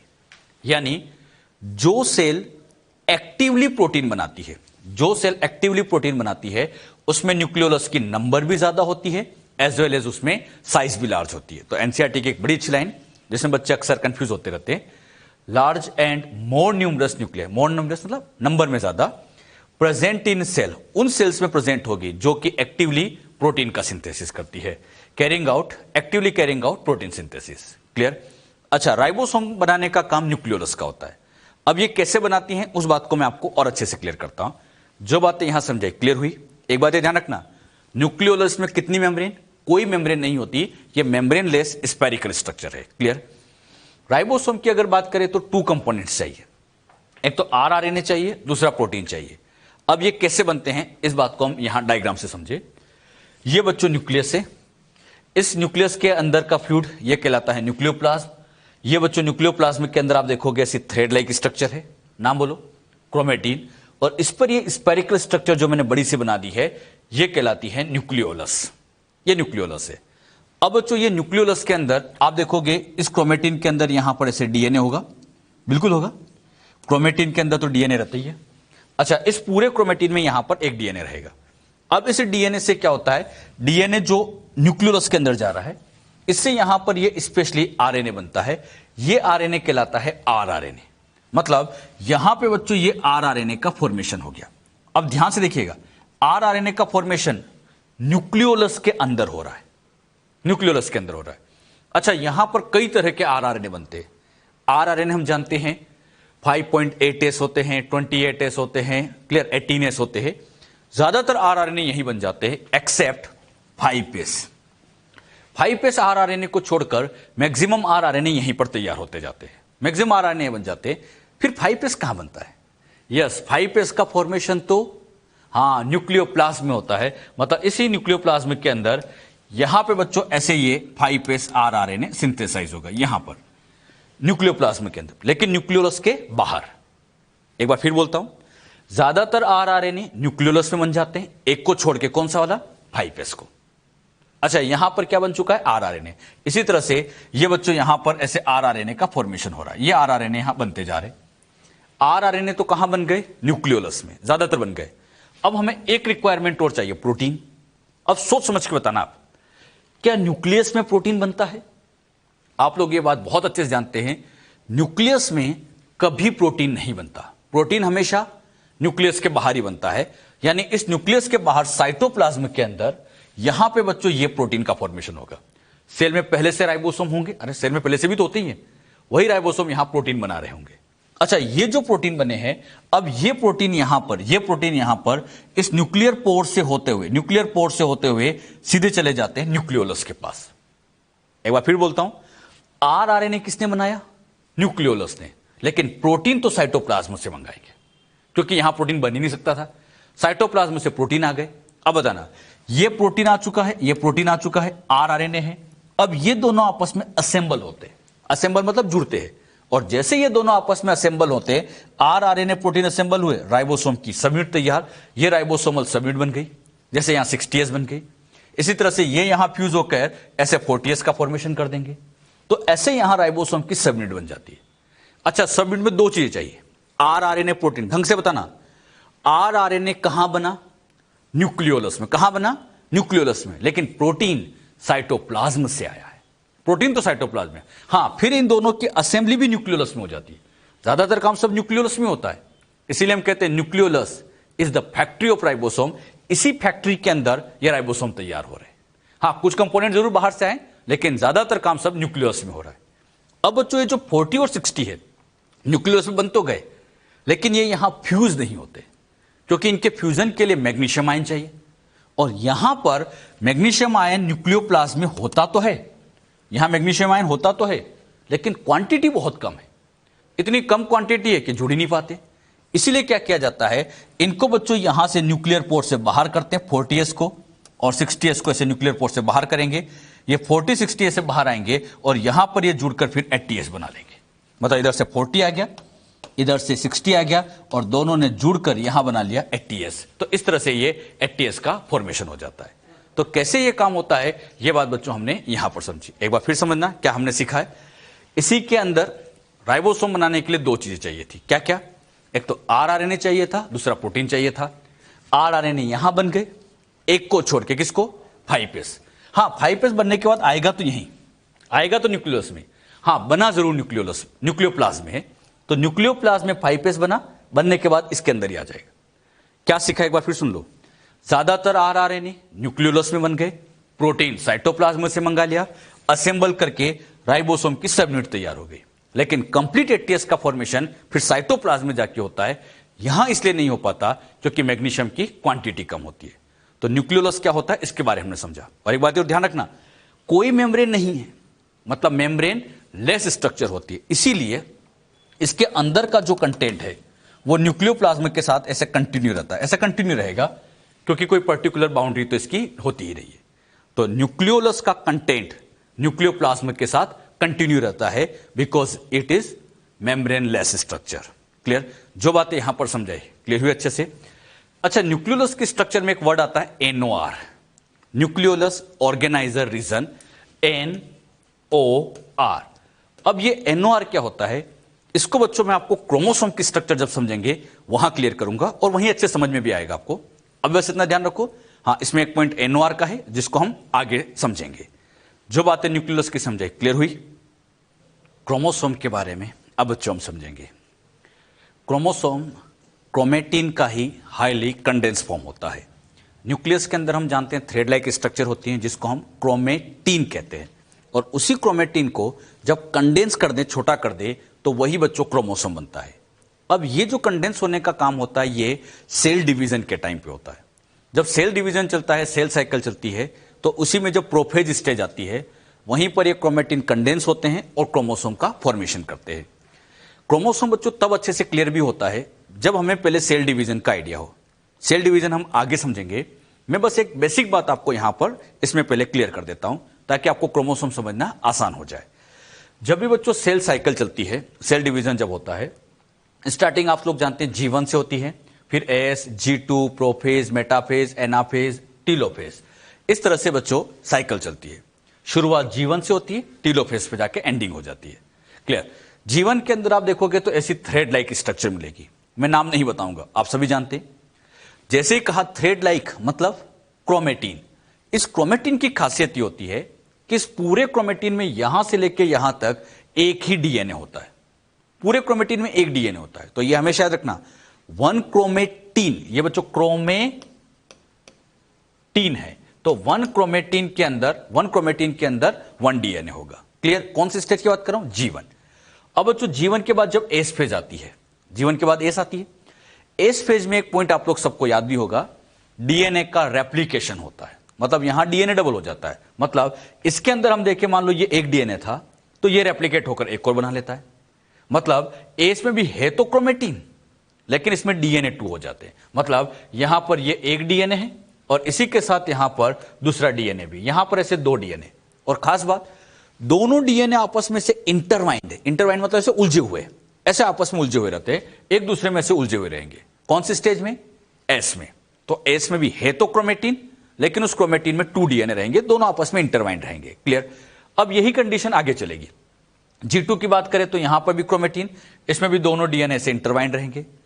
अब G2 के बाद जब प्रोफेज आती है, तो प्रोफेज में क्या होता है, इस क्रोमेटिन थ्रेड का कंडेंसेशन होता है। कंडेंसेशन मतलब छोटा होता है, और इसी से ये कॉम्पैक्ट स्ट्रक्चर बनती है जिसको क्रोमोसोम कह देते हैं। ये क्रोमोसोम तैयार हुआ, तो क्रोमेटिन से ये क्रोमोसोम बना, ये क्रोमोसोम बना, और इसको बनाने की इस प्रोसेस का नाम क्या दिया जाता है बच्चों, कंडेंसेशन। ये बच्चों कंडेंसेशन कहलाता है। तो कंडेंसेशन से क्रोमेटिन क्रोमोसोम में चेंज हुए। अब बात ध्यान देना, यहां पर कंडेंसेशन स्टार्ट होता है, कहां पर, प्रोफेज में। प्रोफेज में कंडेंसेशन स्टार्ट होता है, यानी क्रोमोसोम बनना शुरू हो जाते हैं, लेकिन कंप्लीट नहीं होता। यह फाइनली कंप्लीट होता है मेटाफेज में आके, और मेटाफेज में आप देखेंगे बढ़िया से क्रोमोसोम दिखाई देंगे। प्रोफेज में बनना शुरू हो चुके हैं, लेकिन अच्छे से विजिबल मेटाफेज में होते हैं, और इसीलिए कहा जाता है क्रोमोसोम की अगर स्टडी करना है तो सबसे बढ़िया मेटाफेज में हम करेंगे। तो मेटाफेज में क्रोमोसोम की स्टडी बेस्ट तरीके से हम कर सकते हैं। तो हमने क्या सीखा, प्रोफेज के अंदर कंडेंसेशन स्टार्ट हुआ। अच्छा, इस क्रोमेटिन में 2 डीएनए है, तो यहां पर भी ये दोनों डीएनए होंगे। अरे यही तो डीएनए आगे चलते जाएंगे, और इसमें भी दोनों डीएनए आपस में इंटरवाइंड रहेंगे, उलझे रहेंगे। अब बच्चों जो प्रोफेज से मेटाफेज आती है, तो एक तो कंडेंसेशन कंप्लीट हो जाता है, बढ़िया क्रोमोसोम बनने लग जाते हैं, और साथ ही साथ ये जो दोनों डीएनए हैं ये थोड़े थोड़े अलग होने लग जाते हैं। और अलग हो जाते हैं तो क्रोमोसोम में ऐसे हाफ पार्ट क्लियर दिखते हैं, जिसमें एक डीएनए यहां होगा, एक डीएनए यहां होगा। मतलब यहां दोनों डीएनए उलझे हुए, यहां थोड़े थोड़े से अलग हो चुके हैं। अच्छा, बस ये बीच वाला पार्ट जो सेंट्रोमियर वाला पार्ट है यहां जुड़े रहेंगे, बाकी ये अलग अलग हो चुके होते हैं। अब ये जो क्रोमोसोम का हाफ पार्ट आपको दिख रहा है, जिसके अंदर एक ही डीएनए है, इस हाफ पार्ट को क्रोमेटिड कहते हैं। क्या कहते हैं, क्रोमेटिड। ये क्या है, क्रोमेटीन। ये क्या है, क्रोमेटिड। कंफ्यूज नहीं होना। और यहां पर भी एक हाफ पार्ट ये रेड वाला कलर वाला है, तो ये भी क्रोमेटिड है। अब सोच समझ के बताना, ये पूरा है तो एक ही क्रोमोसोम, क्रोमोसोम तो एक ही काउंट होगा, तो एक ही क्रोमोसोम है, लेकिन उसमें 2 क्रोमेटिड है। मतलब इसको पूरे को मिला के हम 1 क्रोमोसोम कहेंगे, बट हैविंग 2 क्रोमेटिड्स। तो मैं एक बड़ी अच्छी लाइन लिख सकता हूं, यहां पर one chromosome having two chromatids, यानी क्रोमोसोम एक है लेकिन क्रोमेटिड टू है। अच्छा, क्रोमेटिड की खास बात क्या है कि जब भी क्रोमेटिड होगा इसमें एक ही डीएनए होगा। ये एक डीएनए, ऐसे समझो, एक डीएनए मतलब एक क्रोमेटिड, दूसरा डीएनए मतलब दूसरा क्रोमेटिड। अच्छा, दोनों क्रोमेटिड आपस में जुड़े हुए हैं तो क्रोमोसोम तो एक ही बना हुआ है। तो one chromosome having two chromatid. कौन सी स्टेज की बात कर रहा हूं मैं? मेटाफेज। तो मेटाफेज में क्रोमोसोम अच्छे से दिखते हैं। यहां एक क्रोमोसोम के अंदर दो हाफ पार्ट दिखेंगे, क्रोमेटिड होंगे। अच्छा, यहां पर भी आप देखो दो डीएनए है, तो ये भी टू क्रोमेटिड रखता है, लेकिन क्लियरिटी से नहीं दिखते हैं, लेकिन होते जरूर है। यहां पे भी मैं लिख सकता हूं, चाहे होते हैं कि one chromosome having two chromatid. तो प्रोफेज की बात करो चाहे मेटाफेज की बात करो, एक क्रोमोसोम में दो दो डीएनए है, मतलब दो दो क्रोमेटिड है। क्लियर? मेटाफेज के बाद अगली स्टेज पे चलते हैं, और यहां जो अगली स्टेज आने वाली है, इस अगली स्टेज को आप कहेंगे मेटाफेज के बाद एनाफेज। आगे बच्चों आप लोग को समझाया जाएगा कि एनाफेज आते ही सेंट्रोमियर डिवाइड होता है, दोनों क्रोमेटिड ऐसे सेपरेट हो जाते हैं, ये वाला पार्ट अलग और ये रेड वाला पार्ट अलग, बिल्कुल सेंट्रोमियर कट हुआ, दोनों सेपरेट हो गए। अब खास बात, ये जो इतना पार्ट है देखा जाए तो ये क्रोमेटिड ही है तो क्रोमेटिड ही, लेकिन इसी क्रोमेटिड को यहां क्रोमोसोम कह देते हैं। और स्पेशली क्या कहेंगे, यहां बच्चों हम ऐसे लिख सकते हैं, यहां लिखेंगे one chromosome having one chromatid, one chromosome having one chromatid. एक बात ध्यान रखना, ये भी क्रोमोसोम है, ये भी क्रोमोसोम है, ये भी क्रोमोसोम है। अच्छा, दोनों में क्रोमेटिड का डिफरेंस है, यहां टू क्रोमेटिड है, यहां वन क्रोमेटिड है। अरे बात समझ में? बच्चे इसमें बड़े कंफ्यूज होते हैं कि सर कहीं पर तो ऐसे बना देते हैं और कहीं पर ऐसे बना देते हैं। अब आप बताइए कौन क्रोमोसोम? मैं कहूंगा दोनों ही क्रोमोसोम है, दोनों ही क्रोमोसोम है। हां, डिफरेंस क्या है? क्रोमेटिड का है, यहां टू क्रोमेटिड है, यहां सिंगल क्रोमेटिड है। अच्छा, सिंगल क्रोमेटिड वाला कहां है? एनाफेज में। और डबल क्रोमेटिड वाला कहां है?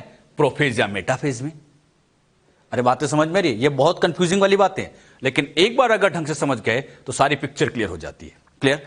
अच्छा, एनाफेज के बाद जब टीलोफेज आती है तो यही क्रोमोसोम फिर से डीकंडेंस होकर कैसे क्रोमेटिन बना लेता है, और यह भी यहां पर, अच्छा इसके अंदर एक डीएनए रहेगा, फिर यहां पर यह भी डीकंडेंस होकर यहां क्रोमेटिन बना लेगा जिसमें एक डीएनए हो जाएगा। यानी कहने की बात हमने क्या सीखी?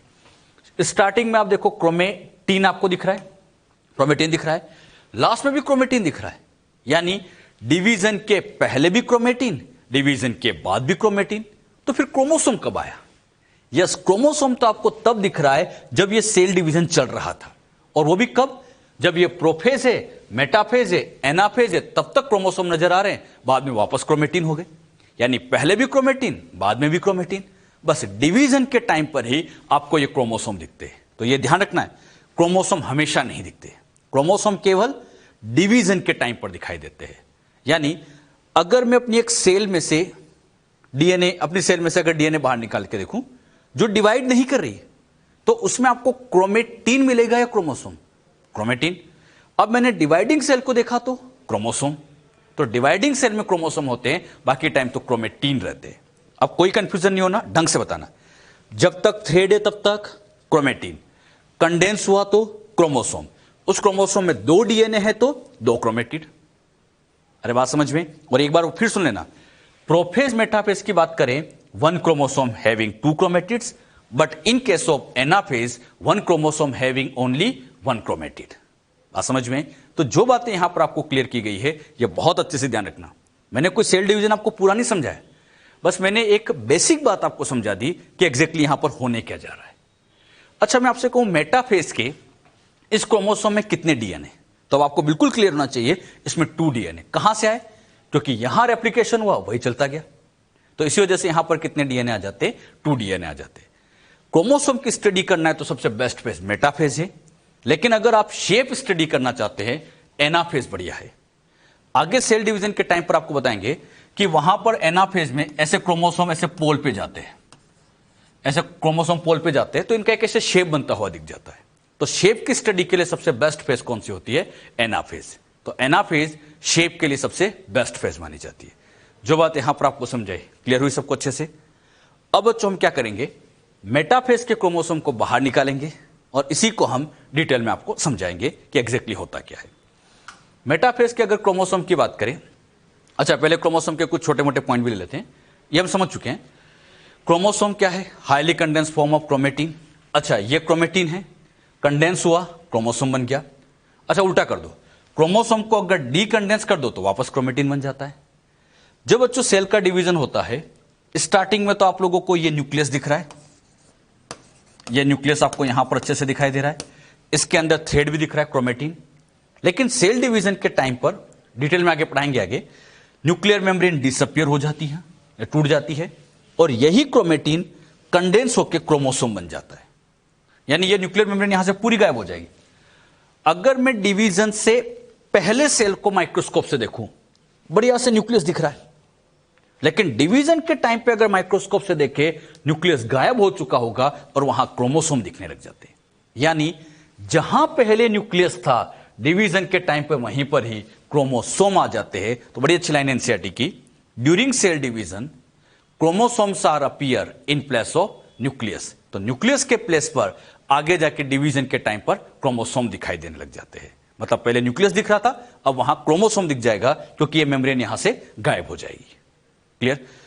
अच्छा, एक खास बात और, अगर हमें मॉर्फोलॉजी की स्टडी करना है, क्रोमोसोम की स्ट्रक्चर स्टडी करना है मेटाफेज में, लेकिन शेप की स्टडी के लिए सबसे बेस्ट फेज होती है एनाफेज। हमारी सेल की बात करें तो अपनी सेल में 46 क्रोमोसोम है। उन सारे क्रोमोसोम के डीएनए को बाहर निकाल के जोड़ा जाए तो लेंथ अप्रोक्सीमेटली 2.2 मीटर आती है। ऐसे समझो, ये क्रोमोसोम 1, ये 2, ऐसे चलते जाएं 46 क्रोमोसोम। एक ही सेल की बात कर रहा हूं, इस सेल में से यहां पे बच्चों डीएनए होगा। हम जीवन की बात करें, होता क्रोमेटिन, उसी टाइम की समझिएगा। इसमें से डीएनए बाहर निकाला, इससे डीएनए बाहर निकाला, ऐसे सारे 46 से डीएनए बाहर निकाला। सारे, एक से नहीं, सारे 46 का डीएनए बाहर निकाला, और इन सबको बच्चों ऐसे ज्वाइन किया, सबको ज्वाइन किया, यहां से लेके यहां तक लेंथ निकाले तो 2.2 मीटर आई। अब मुझे बताना, ये 2.2 मीटर डीएनए की जो लेंथ है, ये एक क्रोमोसोम की है या 46 की है?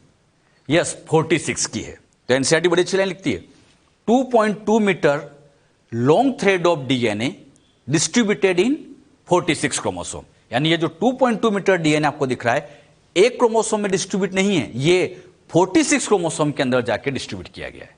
सारे 46 का मिला के 2.2 मीटर। और याद रखना, सेल में कभी भी एक साथ इतना लंबा डीएनए नहीं होता, ये कट फॉर्म में, ये कट किया गया, ऐसे 46 कट है। इसमें से थोड़ा सा क्रोमोसोम 1, थोड़ा सा क्रोमोसोम 2, ऐसे सारे 46 में थोड़ा थोड़ा डिस्ट्रीब्यूटेड किया है। हाँ, हम सेल में से उसको आर्टिफिशियली बाहर निकाले, ज्वाइन करें, तब जाके 2.2 मीटर आ जाता है। यानी डीएनए बहुत लंबा होता है, और सेल तो छोटी सी होती, टिन्नी सी। अब इस टिन्ना डीएनए को टिन्नी सेल में कैसे बिठाते हैं? यस, पैकिंग कराते हैं। कौन सा प्रोटीन?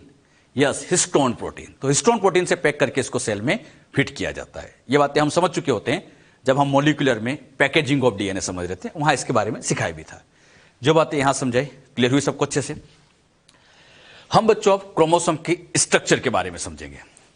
क्रोमोसोम के स्ट्रक्चर में सबसे पहला पार्ट आता है प्राइमरी कॉन्स्ट्रिक्शन, जिसको बच्चों सेंट्रोमियर के नाम से भी जानते हैं। ये क्रोमोसोम, याद रखना कौन सी स्टेज की बात कर रहे हैं? मेटाफेज। ये मेटाफेज का क्रोमोसोम। और आप ध्यान से देखोगे, मैंने इसमें एक डीएनए ये बनाया, एक डीएनए यहां बनाया, 2 डीएनए बनाए। क्यों? क्योंकि मेटाफेज से पहले एस फेज आ जाती है, वहीं तो रेप्लिकेशन हो गया, और वही डबल डीएनए चलता जाता है। अच्छा, इसको मैं और अच्छे फॉर्म में बनाऊं तो ये एग्जैक्टली इस तरह से, मतलब क्रोमोसोम सेल में ऐसा दिखाई देगा। यहां पर आप ध्यान से देखो तो क्रोमोसोम के अंदर ऐसे कुछ कॉन्स्ट्रिक्टेड एरिया दिख रहे होंगे, जैसे यहां पे भी दिख रहा है, यहां पे भी दिख रहा है, ये ऐसे एरिया आपको दिख रहे होंगे। ये जो बच्चों कॉन्स्ट्रिक्टेड एरिया दिखाई दे रहे हैं, इन्हीं एरिया को कहा जाता है प्राइमरी कॉन्स्ट्रिक्शन, सेंट्रोमियर। अच्छा, इसके अलावा जो दिख रहा है सेकेंडरी कॉन्स्ट्रिक्शन, ये जो अभी ड्रॉ किया इसका नाम प्राइमरी कॉन्स्ट्रिक्शन। प्राइमरी कॉन्स्ट्रिक्शन का ही दूसरा नाम सेंट्रोमियर होता है। अच्छा, इसी प्राइमरी कॉन्स्ट्रिक्शन का ही next name centromere. Primary constriction की खास बात यह है कि इन पर ऐसी डिस्क लाइक प्रोटीन लगी होती है, जैसे डिस्क लाइक प्रोटीन दिख रही होगी। और ये जो डिस्क लाइक प्रोटीन होती है, डिस्क लाइक प्रोटीन, ये प्रोटीनियस पार्ट है, इसे बच्चों काइनेटोकोर कहा जाता है। क्या नाम देंगे? काइनेटोकोर। एक बार फिर समझना, क्रोमोसोम के सेंटर का कॉन्स्ट्रिक्टेड एरिया सेंट्रोमियर या प्राइमरी कॉन्स्ट्रिक्शन, इस पर डिस्क लाइक स्ट्रक्चर लगी होती है जिनका नाम काइनेटोकोर होता है। प्राइमरी कॉन्स्ट्रिक्शन की खास बात यह होती है, ये बच्चों सारे क्रोमोसोम में होती है, सारे क्रोमोसोम, किसी भी क्रोमोसोम की बात करें, हमारे अंदर जितने भी 46 क्रोमोसोम है, कोई भी क्रोमोसोम उठा के देखो, सबके अंदर ये एसेंशियली होता है। तो प्राइमरी कॉन्स्ट्रिक्शन सारे क्रोमोसोम के अंदर एसेंशियली प्रेजेंट होता है, और इसका होना बहुत जरूरी है। समझिए क्यों। प्राइमरी कॉन्स्ट्रिक्शन के ऊपर आप देखोगे काइनेटोकोर लगे होते हैं, और काइनेटोकोर ही एग्जैक्ट वो साइट है जहां पर स्पिंडल फाइबर जुड़ते हैं। सेल डिवीजन के टाइम पर स्पिंडल फाइबर इसी पे जुड़ते हैं बच्चों, यहीं पे आके ये स्पिंडल फाइबर जुड़े होते हैं। तो स्पिंडल फाइबर कहां जुड़ते हैं? काइनेटोकोर। अब सोचो, अगर ये प्राइमरी कॉन्स्ट्रिक्शन नहीं होगा तो काइनेटोकोर नहीं होगा, और काइनेटोकोर नहीं होगा तो स्पिंडल फाइबर नहीं जुड़ेंगे, तब तो इस क्रोमोसोम को डिवाइड करने में दिक्कत आ जाएगी। तो याद रखिएगा, प्राइमरी कॉन्स्ट्रिक्शन होना बहुत जरूरी है, क्योंकि इसी पे काइनेटोकोर टिका है और इसी पे स्पिंडल फाइबर जुड़ेंगे। अच्छा, एक क्वेश्चन आता है, स्पिंडल फाइबर कहां बाइंड होते हैं? अच्छे से बताना, कहां बाइंड हुए? काइनेटोकोर। ऑप्शन में काइनेटोकोर दिया ही नहीं, तो फिर क्या टिक कर क्या होगे? प्राइमरी कॉन्स्ट्रिक्शन या सेंट्रोमियर टिक करेंगे। ऐसे क्वेश्चन आ चुके हैं कई बार, ऑप्शन में काइनेटोकोर गिवन नहीं होता है, तो देन उस कंडीशन में हम आंसर प्राइमरी कॉन्स्ट्रिक्शन या सेंट्रोमियर टिक करेंगे। तो क्या सीखा हमने? सारे क्रोमोसोम के अंदर एसेंशियली प्रेजेंट होते हैं, सेंट्रोमियर के ऊपर एक डिस्क लाइक प्रोटीन लगी होती है जिसका नाम काइनेटोकोर होते हैं, और काइनेटोकोर ही एग्जैक्टली स्पिंडल फाइबर को अटैच करने की जगह है, यही वो साइट होती है। जो बातें प्राइमरी कॉन्स्ट्रिक्शन के समझे क्लियर हुई, और ध्यान रखना कौन से क्रोमोसोम में नहीं होता, ये सबके अंदर प्रेजेंट होता है, एसेंशियली सबके अंदर होना जरूरी है। ये तो था प्राइमरी कॉन्स्ट्रिक्शन। अब इसके अलावा एक कॉन्स्ट्रिक्शन और दिखता है जिसको हम कहते हैं सेकेंडरी कॉन्स्ट्रिक्शन। ऐसे समझो, ये बच्चों प्राइमरी कॉन्स्ट्रिक्शन, ये सेंट्रोमियर था। इसके अलावा आप लोगों को एक कॉन्स्ट्रिक्शन और दिख रहा होगा, ये भी सेंट्रोमियर ही है, ये बच्चों सेंट्रोमियर प्राइमरी कॉन्स्ट्रिक्शन है। इसके अलावा ये जो कॉन्स्ट्रिक्शन आपको दिखाई दे रहा है, इसे कहा जाता है सेकेंडरी कॉन्स्ट्रिक्शन। प्राइमरी के अलावा जो भी कॉन्स्ट्रिक्शन हो सेकेंडरी है। अच्छा, सेकेंडरी कॉन्स्ट्रिक्शन की खास बात क्या है? ये सारे क्रोमोसोम में नहीं होता, सब में नहीं होता। हमारे 46 से सब 46 में नहीं होता, ये कुछ सिलेक्टेड क्रोमोसोम में होता है। सेकेंडरी कॉन्स्ट्रिक्शन प्रेजेंट इन, ये प्रेजेंट होता है क्रोमोसोम नंबर 13, 14, 15, 21, 22।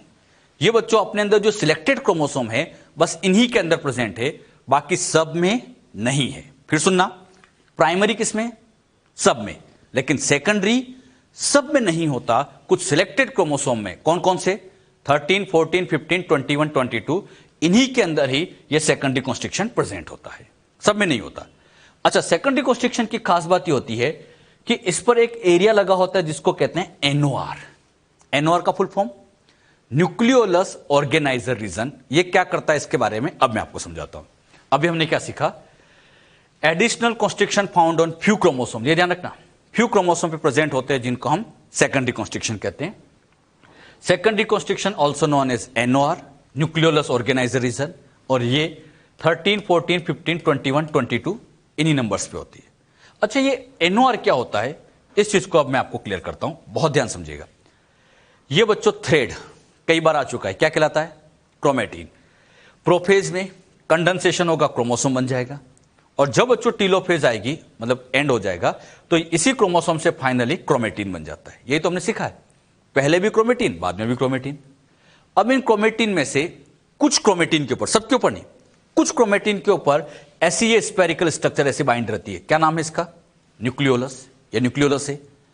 अब बच्चों आगे जब सेल डिवीजन हम पढ़ते हैं तो वहां पर एक बात प्रोफेज में सिखाई जाती है कि प्रोफेज के टाइम पर यह न्यूक्लियोलस भी गायब हो जाती है। बात को सुनना, प्रोफेज के टाइम पर न्यूक्लियोलस गायब हो जाती है, मतलब यहां से इस न्यूक्लियोलस को गायब कर देते हैं, यह न्यूक्लियोलस गायब हो जाती है, और जैसे यह गायब होती है तो इससे क्रोमोसोम का एक छोटा सा पार्ट डेवलप होता है जिसको कहा जाता है एनओआर। एनओआर मतलब न्यूक्लियोलस ऑर्गेनाइजर रीजन, मतलब यह रीजन यहां से गायब हो जाएगा, यह बच्चों पार्ट यहां से गायब हो जाएगा, और इसके अंदर का ये जो क्रोमेटिन है, इसी क्रोमेटिन से एक छोटा पार्ट बनेगा जिसको क्या कह देंगे? एनओआर। इसको एनओआर कह देंगे। अच्छा, एनओआर क्यों कहते हैं? जब बच्चों टीलोफेज आएगी, क्रोमोसोम से जब क्रोमेटिन बनेगा, तो ये जो एरिया है कहां से आया? न्यूक्लियोलस से। अरे इसी न्यूक्लियोलस वाला एरिया तो ये है। अच्छा, अब जब टीलोफेज आएगी तो ये एरिया फिर से खुलेगा, और इसी के खुलने की वजह से यहां फिर से न्यूक्लियोलस बन जाएगी, या न्यूक्लियोलस तैयार हो जाएगी।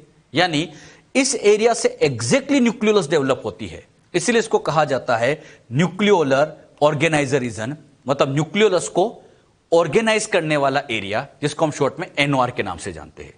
बात समझ में? इसी एरिया से किसका डेवलपमेंट हुआ? न्यूक्लियोलस। अरे ये पार्ट आया न्यूक्लियोलस से है, तो जब ये खुलेगा तो वापस न्यूक्लियोलस ही तो बनाएगा। तो इस पार्ट से न्यूक्लियोलस बनती है, न्यूक्लियोलस को ऑर्गेनाइज करती है, इसीलिए हम इसको न्यूक्लियोलस ऑर्गेनाइजर रीजन कहते हैं, शॉर्ट में इसको एनओआर कहते हैं। लेकिन खास बात, सब क्रोमोसोम में नहीं है, केवल 13, 14, 15, 21, 22 के अंदर ही होता है। तो सेकेंडरी कॉन्स्ट्रिक्शन क्या होता है ये हमने समझा। एक बार फिर बोल देते हैं, प्राइमरी के अलावा जो है वो सेकेंडरी है, सब में नहीं होता। इसके ऊपर क्या लगा होता है? एनओआर, जो न्यूक्लियोलस डेवलप करता है। मतलब इस जगह से ही इसी जगह से अल्टीमेटली न्यूक्लियोलस डेवलप होगी, मतलब ये न्यूक्लियोलस को ऑर्गेनाइज करेगा। क्लियर? अब बच्चों इसको ऐसे समझिएगा, ये हमारे अंदर सारे 46 क्रोमोसोम, 1 2 3 4 5 6 ऐसे, ये सारे के सारे 46 हो गए। 22 पेयर एक्स एक्स फीमेल में, मेल में XY आ जाएंगे। अब बच्चों इन क्रोमोसोम को आप ध्यान से देखोगे, सबके अंदर ये एक कॉन्स्ट्रिक्शन कॉमनली दिख रहा होगा, सब में दिख रहा होगा। ये कहलाता है प्राइमरी कॉन्स्ट्रिक्शन, ये प्राइमरी कॉन्स्ट्रिक्शन। लेकिन आप ध्यान से देखोगे तो जो 13 वाला है, इसमें बच्चों आपको एक तो प्राइमरी तो दिख ही रहा है, ये तो प्राइमरी तो दिख ही रहा है, प्राइमरी कॉन्स्ट्रिक्शन तो दिख रहा है, एक एक्स्ट्रा और यहां दिख रहा है जो कि सेकेंडरी है। एक छोटा सा दिख रहा होगा, हल्का सा, सेकेंडरी कॉन्स्ट्रिक्शन। इसी तरह से 14 में दिख रहा है, 15 में दिख रहा है, 21 में दिख रहा है और 22 में दिख रहा है। बाकी नहीं दिख रहा होगा। आप देखो यहां कहीं नहीं दिख रहा है, केवल ये प्राइमरी दिख रहा है, केवल ये प्राइमरी कॉन्स्ट्रिक्शन नजर आ रहा है, सेकेंडरी कहीं नहीं दिख रहा है। सेकेंडरी कहां दिख रहा है? तो 13, 14, 15, 21, 22। एक लाइन पूछता हूं मैं आपसे, primary constriction present in all chromosome? Yes. Secondary constriction present in all? नहीं। सेकेंडरी तो सिलेक्टेड नंबर में है, और जहां ये सेकेंडरी है यही एग्जैक्टली एरिया क्या बन गया बच्चों? एनओआर। यही तो सब एनओआर वाला एरिया है, तो ये अपने आप में एनओआर भी कह सकते हैं। जो बात यहां पर आपको समझाई, क्लियर हुई? तो ये सारी बातें आप ध्यान रखिएगा। क्रोमोसोम के स्ट्रक्चर में ही अगला पार्ट आता है सैटेलाइट। हम बच्चों क्रोमोसोम के स्ट्रक्चर पढ़ रहे थे, प्राइमरी कॉन्स्ट्रिक्शन समझ लिया, सेकेंडरी समझ लिया, एनओआर समझ लिया, काइनेटोकोर क्या करता है समझ लिया। अब समझिएगा, क्रोमोसोम का जो एंड पार्ट है ये टीलोमियर कहलाता है। इधर भी एंड पार्ट टीलोमियर है। अब सोचना, ये तो सेकेंडरी कॉन्स्ट्रिक्शन है और ये टीलोमियर, इनके बीच में जो एरिया आपको नजर आ रहा है, इसी एरिया को सैटेलाइट कहते हैं। सीधी सी बात है, टीलोमियर और इस सेकेंडरी कॉन्स्ट्रिक्शन के बीच का जो एरिया होता है, इसे बच्चों सैटेलाइट कहते हैं। और ये सैटेलाइट भी सब में नहीं होगा। हां, सैटेलाइट भी उसी में होगा। कौन कौन से नंबर? 13, 14, 15, 21, 22। इन्हीं के अंदर ये सैटेलाइट एरिया होगा, बस इन्हीं के अंदर होगा। और सैटेलाइट एरिया इनके अंदर होता है क्योंकि सेकेंडरी के बाद का पार्ट है और सेकेंडरी इसमें ही है। यानी सैटेलाइट वाला एरिया सब में नहीं होता है, और जिनके अंदर सैटेलाइट होते हैं इन्हीं क्रोमोसोम को स्पेशली सेट क्रोमोसोम कहते हैं।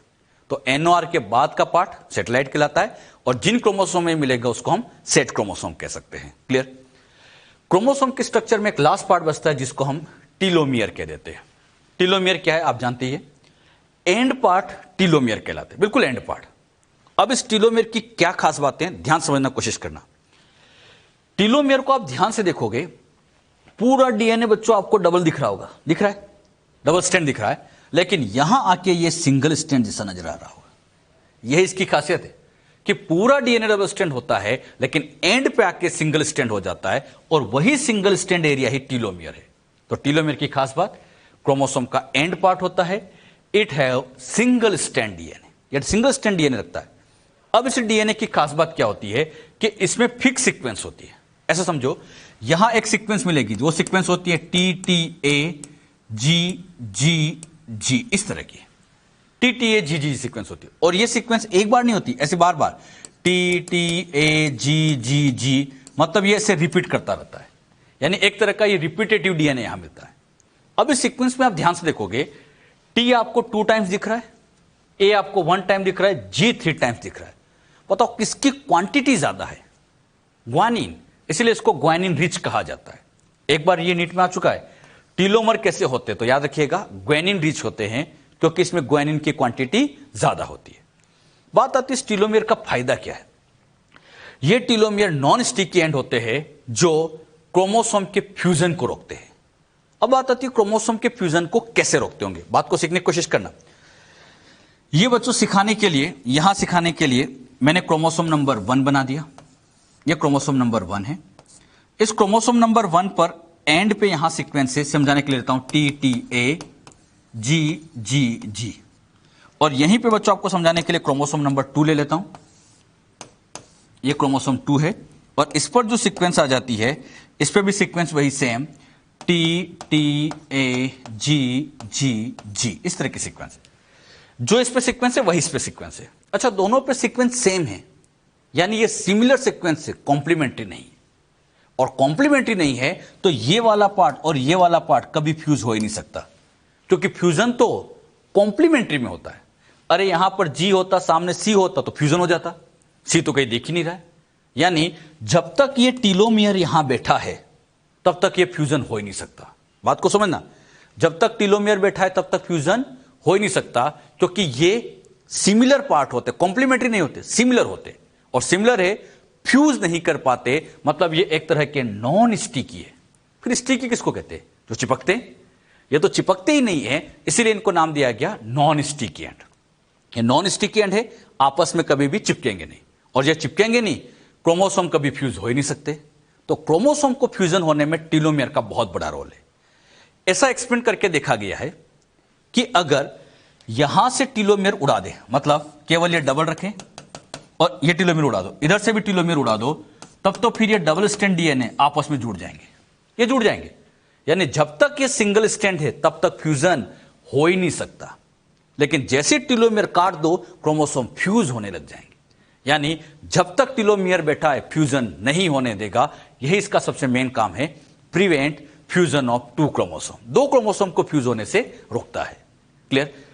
इस टीलोमियर का रेप्लिकेशन, इसका रेप्लिकेशन एक स्पेशल एंजाइम करता है, टीलोमरेज। बात को सुनना, पूरे डीएनए का रेप्लिकेशन डीएनए पॉलीमरेज करता है।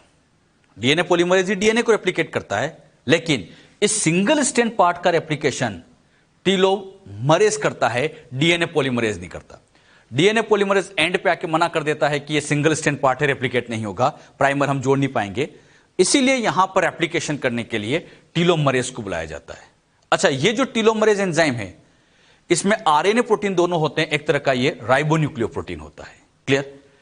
टीलोमर की एक खास बात और ये देखी गई है कि जैसे जैसे एज बढ़ती जाती है, एज बढ़ती जा रही है, टीलोमर छोटे होते जाते हैं। हम बड़े हो रहे, हम बड़े होते जाएंगे और ये टीलोमर छोटे होते जाएंगे, ऐसे छोटे होते जाते हैं।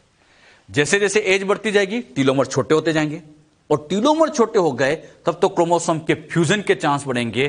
फ्यूज हो गए, प्रॉपर सेल डिवीजन नहीं होगी। मतलब एज बढ़ने के साथ साथ क्रोमोसोम फ्यूजन के चांस बढ़ जाते हैं, सेल डिवीजन की रेट कम हो जाती है। और जब सेल डिवीजन नहीं होगा, नई सेल हमारी बॉडी में नहीं बनेगी, तो इससे बुढ़ापा आने लगता है। मतलब ये टीलोमियर एजिंग से रिलेटेड होता है। ये एजिंग से रिलेटेड प्रोसेस में भी इन्वॉल्व देखा गया है। टीलोमियर की मैंने क्या बातें समझाई, एक बार फिर समझना, इस पर कई बार क्वेश्चन आ चुका है, तो एक बार फिर ध्यान सुन लीजिए बच्चों। क्या सिखाया? एंड पार्ट को टीलोमियर कहते हैं। ये सिंगल स्ट्रैंड होता है, सिंगल स्ट्रैंड होता है। सीक्वेंस भी याद रखना, TTA-GGG सीक्वेंस होती है। ग्वानिन की क्वांटिटी ज्यादा है, मतलब ग्वानिन रिच होता है। फंक्शन फ्यूजन को रोकता है। आप बताओ मुझे तो फ्यूजन कैसे रोकता है? हां, क्योंकि ये सिमिलर पार्ट है, कॉम्प्लीमेंट्री नहीं है। और सिमिलर है, सिमिलर कभी चिपक नहीं सकते, तो इसी वजह से ये फ्यूजन को रोकता है। हां, टीलोमियर उड़ा दो तो फ्यूजन हो जाएगा, तो जब तक टीलोमियर बैठा है फ्यूजन हो ही नहीं सकता। एज के साथ साथ टीलोमर छोटे होते जाते हैं, इससे हमारी बॉडी में बुढ़ापा आने लगता है। मतलब ये एजिंग से रिलेटेड भी है। अच्छा, ये एजिंग से रिलेटेड है। कैंसरस सेल की अगर बात करें, बड़ा इंपॉर्टेंट कंसेप्ट समझते हैं। कैंसरस सेल तेजी से डिवाइड करती है, तो ऐसा देखा गया, एक्सेप्शनली ऐसा देखा जाता है कि कैंसरस सेल में इस टीलोमरेज की एक्टिविटी ज्यादा होती है। अच्छा, टीलोमरेज की एक्टिविटी ज्यादा होगी तभी तो टीलोमियर बढ़िया से रेप्लिकेट करेगा। तो ये पॉइंट एक बार फिर सुन लेना। कैंसरस सेल के अंदर डिवीजन फास्ट होता है। क्यों होता है? क्योंकि टीलोमरेज की एक्टिविटी वहां पर अच्छे से देखी जाती है। तो कैंसर को ट्रीट करने का एक तरीका यह भी तो हो सकता है कि टीलोमर की एक्टिविटी कम कर दो। जैसे टीलोमरेज की एक्टिविटी कम करेंगे, टीलोमर छोटे होंगे, डिवीजन भी स्लो होने लग जाएगा। तो एक अपॉर्चुनिटी है, एक ऑप्शन यह है कि कैंसर सेल को ट्रीट करने के लिए हम टीलोमरेज की एक्टिविटी को डाउन कर सकते हैं। ये एक ऑप्शन हमारे पास रहता है for the treatment of cancer. जो बातें यहां पर आपको समझाई, क्लियर हुई बच्चों अच्छे से? तो क्रोमोसोम के स्ट्रक्चर में हमने क्या सीखा? मेन कॉन्स्ट्रिक्शन प्राइमरी है जिस पर काइनेटोकोर लगा होता है।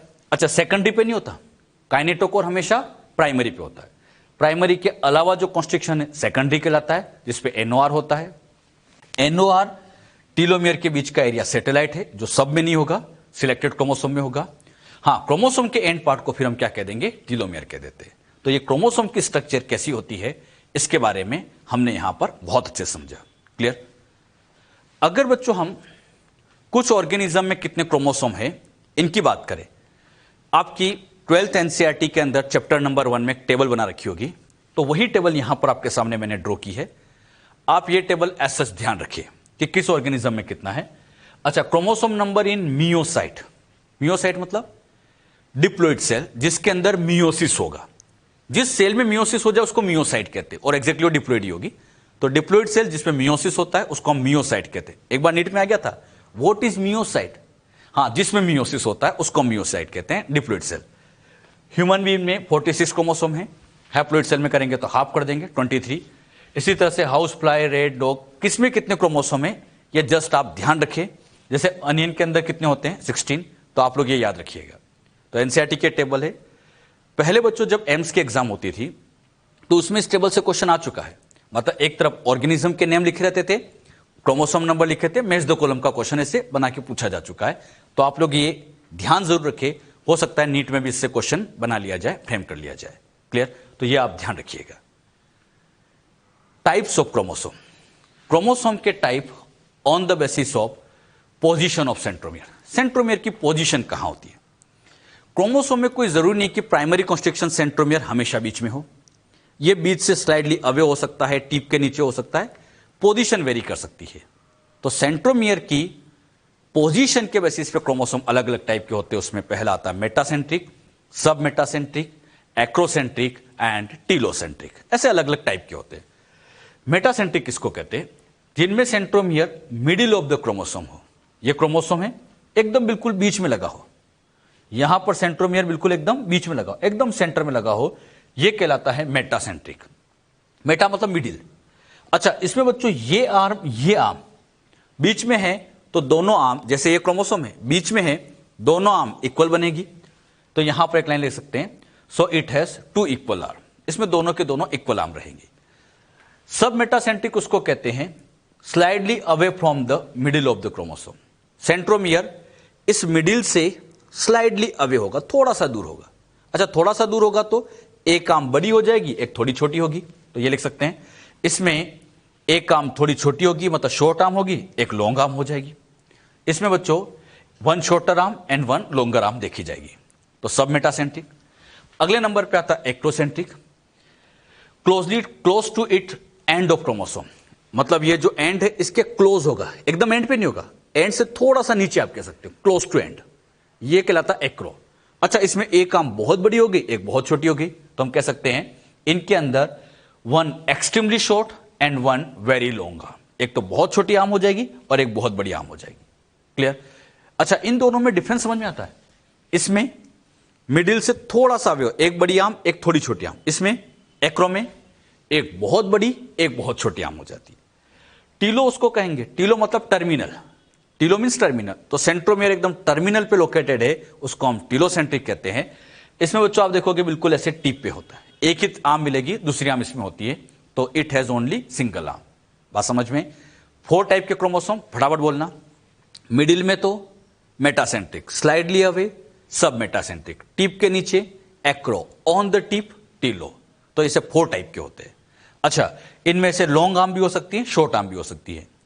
इसी लॉन्ग और शॉर्ट आर्म का जो रेशो कहलाता है उसे बच्चों हम आर्म रेशो कहते हैं। आर्म रेशो मतलब long arm upon short arm का रेशो, उसी को हम आर्म रेशो के नाम से जानते हैं। अच्छा, एक बात ध्यान रखना, शॉर्ट आर्म जो होता है उसको पी से इंडिकेट करते हैं, P for petite, P for petite मतलब स्मॉल। तो जो शॉर्ट आर्म होती है उसको पी से लिखते हैं और लॉन्ग आर्म को हम क्यू से लिखते हैं। तो इसे कई बार क्यू बाय पी रेशियो भी कहते हैं, Q by P ratio, Q by P ratio. तो Q बाई P रेशियो को हम आर्म रेशियो के नाम से जानते हैं। नीट में आ चुका है क्वेश्चन ये। हाँ, आर्म रेशियो के केस में लॉन्ग आर्म रिप्रेजेंटेड बाय, तो long arm represented by Q and short arm represented by P, P for petite, ऐसे याद रखिएगा इसको। टाइप्स ऑफ क्रोमोसोम कौन कौन से होते हैं ये भी बच्चों हमने यहां समझ लिए हैं। एक वर्ड आता है बच्चों कैरियोटाइप, और इसी से मिलता जुलता वर्ड आता है इडियोग्राम। तो कैरियोटाइप इडियोग्राम क्या होता है इसके बारे में समझते हैं। कैरियोटाइप एक तरह से बच्चों क्रोमोसोम की स्टडी है, मतलब हम क्रोमोसोम की मॉर्फोलॉजी की स्टडी कर रहे हैं। एक तरह से एक्सटर्नल स्टडी जो होती है वही बच्चों उसका कैरियोटाइप कहा। जैसे मान लीजिए मैंने आप सबको एक एक क्रोमोसोम दिया और कहा जाए इस क्रोमोसोम को स्टडी करिए, सबको ऐसे क्रोमोसोम दे दिया और कहा स्टडी करो, और ये हमें केवल एक्सटर्नल स्टडी करना है, बाहर से स्टडी करना है। तो ये जो बाहर से जो आप स्टडी करोगे वही बच्चों कैरियोटाइप कहलाता है। अब बात आती है क्रोमोसोम की स्टडी कब करें, सेल डिवीजन की कौन सी स्टेज में हमें स्टडी करना चाहिए। तो सबसे बेस्ट स्टेज मेटाफेज। तो कैरियोटाइप क्या होता है, study of morphology of all chromosome of cell. Cell के अंदर जितने भी क्रोमोसोम हैं उन सब की मॉर्फोलॉजी की स्टडी करना एक तरह से कैरियोटाइप होता है, या आप कह सकते हो एक्सटर्नल स्टडी करने जा रहे हैं। और कौन सी स्टेज में होगी, मेटाफेज के अंदर। अच्छा, स्टडी करते टाइम आप 3 बातों का ध्यान रखेंगे। जब आप क्रोमोसोम को देखोगे तो सबसे पहले यह भी ध्यान रखना पड़ेगा कि उसकी साइज कितनी है। सारे क्रोमोसोम एक साइज के तो होते नहीं है, कुछ क्रोमोसोम बड़े होते हैं, जैसे क्रोमोसोम 1 बड़ा है, क्रोमोसोम Y बहुत छोटा होता है। तो हम ये भी तो देखें कि हम क्रोमोसोम की साइज कितनी है। हम ये देखेंगे कि उसमें सेंट्रोमियर कहां है, सेंट्रोमियर मिडिल में है, मिडिल से अवे है, सेंट्रोमियर की पोजीशन कहां है, उसमें लॉन्ग आर्म कितनी है, शॉर्ट आर्म कितनी है, वो ध्यान रखेंगे। सेकेंडरी कॉन्स्ट्रिक्शन है या नहीं वो भी हम ध्यान रखेंगे। तो कई बातों को लेकर ऐसे क्रोमोसोम की स्टडी करना, यही बच्चों कैरियोटाइप कहलाता है। किन किन बातों को लेकर स्टडी कर सकते हैं, क्रोमोसोम की नंबर काउंट करेंगे, साइज क्या है, सेंट्रोमियर की पोजीशन कहां पर है, आर्म रेशियो क्या है, लेंथ ऑफ आर्म मतलब लॉन्ग आर्म कितनी है, शॉर्ट आर्म कितनी है, सेकेंडरी कॉन्स्ट्रिक्शन, ये सेकेंडरी कॉन्स्ट्रिक्शन है या नहीं है। जैसे इस क्रोमोसोम में है, हो सकता है कुछ क्रोमोसोम में नहीं भी हो। तो ऐसे कई पॉइंट को लेकर स्टडी करना ये बच्चों कैरियोटाइप कहलाता है। और जब हम स्टडी कर लेते हैं तो उसके बाद हम उनका एक ग्राफिकल प्रेजेंटेशन तैयार करते हैं जिसको इडियोग्राम कहते हैं। इडियोग्राम मतलब diagrammatic representation of karyotype. Karyotype का बच्चों ऐसे डायग्रामेटिक प्रेजेंटेशन बनाया जाए। हमने स्टडी की साइज के बेसिस पे, अब हमने इनको साइज के बेसिस पे से अरेंज करते गए, तो अरेंज करने के बाद ये जो प्रेजेंटेशन आपको दिख रहा है ये बच्चों कहलाता है इडियोग्राम। अच्छा, जब हम इडियोग्राम बनाते हैं, इडियोग्राम बनाते टाइम क्रोमोसोम को डिक्रीजिंग साइज के डिक्रीजिंग ऑर्डर में अरेंज करेंगे। मतलब यहां क्रोमोसोम सबसे बड़ा, फिर छोटा छोटा, ऐसे आप देखेंगे रिलेटिवली साइज छोटी होती चली जाएगी। हां, एक बात यह ध्यान रखना है, अगर सेक्स क्रोमोसोम प्रेजेंट है तो उन्हें सबसे लास्ट में रखेंगे, चाहे छोटे हो बड़े उससे मतलब नहीं है, उनको लास्ट में रखा जाएगा। तो यहां पर sex chromosome are placed in last, last के अंदर ऐसे सेक्स क्रोमोसोम को रख दिया जाएगा। तो ऐसे कैरियोटाइप का ऐसे डायग्रामेटिक प्रेजेंटेशन तैयार किया जाए तो उसी को हम इडियोग्राम कहते हैं। तो याद रखना, स्टडी करना कैरियोटाइप, स्टडी के बाद ऐसे प्रेजेंटेशन तैयार कर दिया जाए तो उसे हम इडियोग्राम के नाम से जानते हैं। क्लियर? जो बात यहां पर अभी ये समझाई, क्लियर हुई सबको अच्छे से? स्पेशल टाइप ऑफ क्रोमोसोम, कुछ स्पेशल टाइप के क्रोमोसोम भी होते हैं बच्चों, उन क्रोमोसोम को हम समझते हैं। इन स्पेशल टाइप में सबसे पहला आता है पॉलीटीन क्रोमोसोम, जिनको सलाइवरी ग्लैंड क्रोमोसोम के नाम से भी जानते हैं। इन क्रोमोसोम को डिस्कवर करने वाले साइंटिस्ट थे E.G. बाल्बियानी। बाल्बियानी साइंटिस्ट ने इसको डिस्कवर किया था। ये बच्चों काइरोनोमस एक इंसेक्ट का नाम है, उस काइरोनोमस इंसेक्ट के लार्वा के अंदर इन्होंने इसको डिस्कवर किया था। तो काइरोनोमस लार्वा के इंसेक्ट के अंदर देखा था, और इंसेक्ट में भी कहां देखा था, स्पेशली सलाइवरी ग्लैंड के अंदर। मतलब इन क्रोमोसोम को इंसेक्ट के लार्वा की सलाइवरी ग्लैंड में देखा जाता है, इसलिए इनको सलाइवरी ग्लैंड क्रोमोसोम के नाम से जानते हैं। इसे बच्चों आप ऐसे समझिएगा, मान लीजिए सिखाने के लिए मैंने इस तरह से ये कुछ इस तरह से लार्वा बनाया है, ये लार्वा है। अब इस लार्वा के अंदर ये सलाइवरी ग्लैंड है, ये सलाइवरी ग्लैंड है। अब इस सलाइवरी ग्लैंड के अंदर पहली बार देखा गया, तो इसलिए इनको नाम दिया गया सलाइवरी ग्लैंड क्रोमोसोम। अब यहां से इन क्रोमोसोम को बाहर निकाल के ऐसे ड्रॉ किया गया, ये क्रोमोसोम है। जब इन क्रोमोसोम को यहां पर ऐसे ड्रॉ करते हैं तो आप इन क्रोमोसोम को ध्यान से देखोगे तो इसमें यहां पर ये बच्चों डीएनए आपको दिख रहा होगा। अब ये डीएनए रेप्लिकेट करता है, 1 से 2 डीएनए बनता है। वैसे क्रोमोसोम में 2 ही डीएनए होना चाहिए, यही 2 डीएनए आगे 2 क्रोमेटिड बना देगा। लेकिन इस केस में क्या होता है कि ये डीएनए यहां पर रेप्लिकेट करता जाता है, ऐसे कंटिन्यूअस ऐसे रेप्लिकेट करता जाता है, और एक ही क्रोमोसोम में 512 डीएनए या इसके भी डबल हो जाते हैं। बात को समझना, क्रोमोसोम एक ही है लेकिन उसमें डीएनए कंटेंट बहुत ज्यादा हो जाता है, और जब एक क्रोमोसोम में बहुत सारा डीएनए हो जाता है तो ये डीएनए प्रॉपर अलग नहीं हो पाएंगे। अगर सोचिए क्रोमोसोम के अंदर 2 डीएनए हैं तब तो सेंट्रोमियर डिवाइड करके अलग कर देंगे, लेकिन इतने सारे डीएनए हैं सेपरेट नहीं हो पाते, तो इसी से कंडीशन बनती है पॉलीटेनी। तो ये क्रोमोसोम पॉलीटेनी से बने, इसलिए इसको नाम दिया गया पॉलीटीन क्रोमोसोम। एक बार फिर समझना, पॉलीटेनी का मतलब क्या होता है? एक ही क्रोमोसोम में कंटिन्यूअस डीएनए रेप्लिकेशन होता जाता है, बहुत सारे डीएनए रेप्लिकेट कर जाए तो इससे वो डीएनए सेपरेट नहीं हो पाते, और इसी को हम पॉलीटेनी नाम दे देते हैं। और पॉलीटेनी से बना इसलिए पॉलीटीन क्रोमोसोम कहते हैं। अब बच्चों इसमें इतने सारे डीएनए हैं। अब इन डीएनए में से कहीं कहीं पर कुछ जगह पर ये डीएनए यहां पर ऐसे पैकिंग खोल देते हैं, और पैकिंग खोलने की वजह से ऐसे कुछ जगह पर ऐसे यहां पर लूप जैसा दिखाई देता है। तो इस क्रोमोसोम में कहीं कहीं पे ऐसे लूप दिखते हैं। ये बच्चों कुछ इस तरह से, मतलब इस तरह से यहां पर पैकिंग खुल गई तो ऐसे लूप बन गए। पैकिंग खोलने का फायदा ये होता है कि इससे आरएनए का सिंथेसिस होगा, फिर ये आरएनए प्रोटीन बनाएगा। अब बच्चों यहां पर एक तरह से ये काम तो यहीं पे हो रहा है लार्वा की सलाइवरी ग्लैंड में। तो सलाइवरी ग्लैंड में जो प्रोटीन बने, अब ये प्रोटीन क्या करते हैं, इस लार्वा को एडल्ट में चेंज करने का काम कराते हैं। और एडल्ट में चेंज करा रहे मतलब मेटामॉर्फोसिस में हेल्प करते हैं। क्या सीखा एक बार फिर समझना, बहुत सारे डीएनए थे, इनमें से कुछ जगह पर इन डीएनए ने पैकिंग को खोला, और पैकिंग खुलने से ऐसे लूप बन गए। इन लूप को पफ या बाल्बियानी रिंग कहा जाता है, और इन्हीं बाल्बियानी रिंग से आरएनए बने, प्रोटीन बने। उन प्रोटीन का फायदा यह था कि ये लार्वा को एडल्ट में चेंज करा रहे थे, मतलब मेटामॉर्फोसिस में हेल्प करते हैं। मतलब इनका अल्टीमेटली अगर रोल देखा जाए तो ये मेटामॉर्फोसिस में होता है। क्लियर? तो हमने क्या सीखा, in this chromosome number of chromatids are very high. Chromatids high मतलब डीएनए ज्यादा है तो क्रोमेटिड्स भी अल्टीमेटली ज्यादा होगा। एक क्रोमेटिड में एक डीएनए, बहुत सारे डीएनए हैं तो बहुत सारे क्रोमेटिड होंगे, तो क्रोमेटिड्स की नंबर हाई होती है। इन क्रोमोसोम में कुछ प्लेस पर ऐसे कुछ हल्के से सोलन एरिया दिखते हैं, इनको बाल्बियानी रिंग या पफ के नाम से जाना जाता है। अच्छा, बाल्बियानी रिंग किसके फॉर्मेशन में काम आती है? RNA and protein synthesis. इससे अल्टीमेटली आरएनए और प्रोटीन का सिंथेसिस होता है।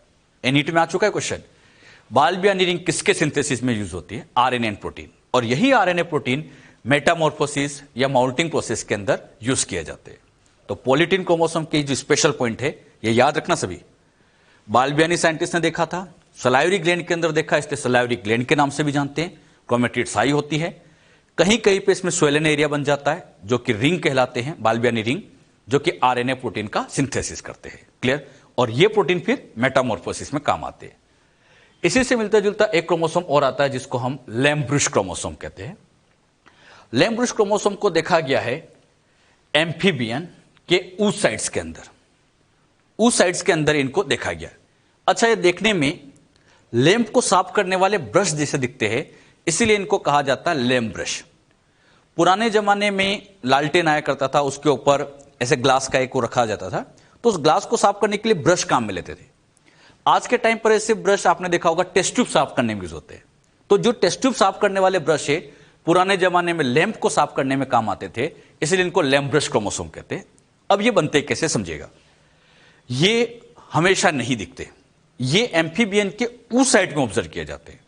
oocyte मतलब जब बच्चों मियोसिस से गैमिट्स बन रहे होंगे, ओवा बन रहा होगा, तो उस टाइम क्या होता है, जब मियोसिस फर्स्ट चलती है, तो मियोसिस का हल्का सा आइडिया आपको होगा भी, और फिर समझ लीजिए सेल साइकिल की शुरुआत तो G1 से हुई, G1 S G2, meiosis first है तो prophase first, metaphase first, anaphase first, इस तरह से नाम दे देते हैं। अब यहां जो प्रोफेज फर्स्ट होती है इसके 5 सब पार्ट होते हैं। उसमें पहला आता है एल मतलब leptotene, zygotene, pachytene, diplotene and diakinesis. अब बात समझिएगा, जब बच्चों G1 स्टेज आती है तो यह थ्रेड दिखता है जिसका नाम क्रोमेटिन है। फिर जैसे जैसे साइकिल आगे जाएगी यही क्रोमेटिन कंडेंस होकर क्रोमोसोम बना लेगा, क्रोमेटिन से क्रोमोसोम बन गया। अब बच्चों होता क्या है, यहां पर एक क्रोमेटिन से एग्जैक्टली यहां पर ऐसे क्रोमोसोम बन गया। जैसे डिप्लोटीन स्टेज आती है, डिप्लोटीन आते ही डिवीजन अरेस्ट हो जाता है oocyte के अंदर, हमेशा नहीं। जब oocyte का डेवलपमेंट हो रहा होता है तो वहां पर डिप्लोटीन आते ही डिवीजन अरेस्ट हो गया, डिवीजन यही रुक गया। अच्छा, जब यहां डिवीजन रुक गया तो अब इन क्रोमोसोम ने सोचा कि डिवीजन रुका हुआ है, हम ऐसे ही पड़े हुए, तो क्यों ना सेल के लिए कुछ काम किया जाए। और इन्होंने क्या किया, सेल के लिए कुछ काम करने के लिए इन्होंने यहां पर बच्चों ऐसे पैकिंग को खोलना चालू किया, क्योंकि क्रोमोसोम के अंदर तो कंडेंस फॉर्म होता है। तो इन्होंने काम करने के लिए आरएनए प्रोटीन बनाने के लिए पैकिंग को खोला, और जैसे पैकिंग को खोला तो पैकिंग खुलने की वजह से ये बच्चों ऐसे दिखने लग जाते हैं जैसे कि लैंप को साफ करने वाला ब्रश है, इसलिए इसको नाम दिया जाता है लैंप ब्रश क्रोमोसोम। और कहां दिख रहे हैं, डिप्लोटीन में। इस डिप्लोटीन में ये पैकिंग खोल देते हैं। अच्छा, पैकिंग खुली तो लैंप के ब्रश जैसे दिख गए, लैंप ब्रश क्रोमोसोम। अब पैकिंग खुलने से फायदा यह हुआ कि इससे बन गए आरएनए, और आरएनए से बना प्रोटीन। यह सारा काम हो रहा है ओवा के अंदर। अब ओवा में ये जो प्रोटीन बने हैं यही अल्टीमेटली आगे जाके योग का फॉर्मेशन करते हैं। मतलब ये क्रोमोसोम से जो प्रोटीन बने योग फॉर्मेशन में हेल्प करते हैं। और योग बनने की इस प्रोसेस को स्पेशली आप जानते भी है, वाइटेलोजेनेसिस। मतलब इन क्रोमोसोम का रोल वाइटेलोजेनेसिस में होता है। तो क्या मैंने आपको समझाया, लैंप ब्रश क्रोमोसोम कब देखे जाते हैं, एम्फीबियन के उस साइड का जब डेवलपमेंट हो रहा है तब देखे गए। और कौन सी स्टेज में, इंपॉर्टेंट क्वेश्चन, मियोसिस फर्स्ट की, प्रोफेज फर्स्ट की डिप्लोटिन स्टेज में दिखते हैं। तो ये डिप्लोटिन स्टेज के अंदर ऑब्जर्व किए जाते हैं। क्लियर। और देखने में ऐसा लगता है जैसे लैंप को साफ करने वाले ब्रश हो, इसलिए लैंप ब्रश। इन क्रोमोसोम से जो अल्टीमेटली प्रोटीन बनता है कहां यूज होता है, योग फॉर्मेशन, मतलब ये वाइटेलोजेनेसिस में। इस तरह से बच्चों ये पैकिंग इनकी खुल जाती है, एग्जैक्टली ऐसे दिखते हैं। ये वाइटेलोजेनेसिस योग फॉर्मेशन में इनका बहुत बड़ा रोल होता है। तो दोनों तरह के क्रोमोसोम स्पेशल टाइप के याद रखिएगा, पॉलीटीन क्रोमोसोम और lamp brush chromosome. Polytene Metamorphosis में काम आते हैं, लैंप ब्रश वाइटेलोजेनेसिस में काम आते हैं। ये बच्चों अपनी एनसीईआरटी में नहीं लिखे, लेकिन इनसे क्वेश्चन बहुत आ रहे हैं। तो आप लोग इन दोनों स्पेशल टाइप के क्रोमोसोम को भी ध्यान रखिए, ये इंपॉर्टेंट है। आजकल इन पे बहुत क्वेश्चन बन रहे हैं। क्लियर।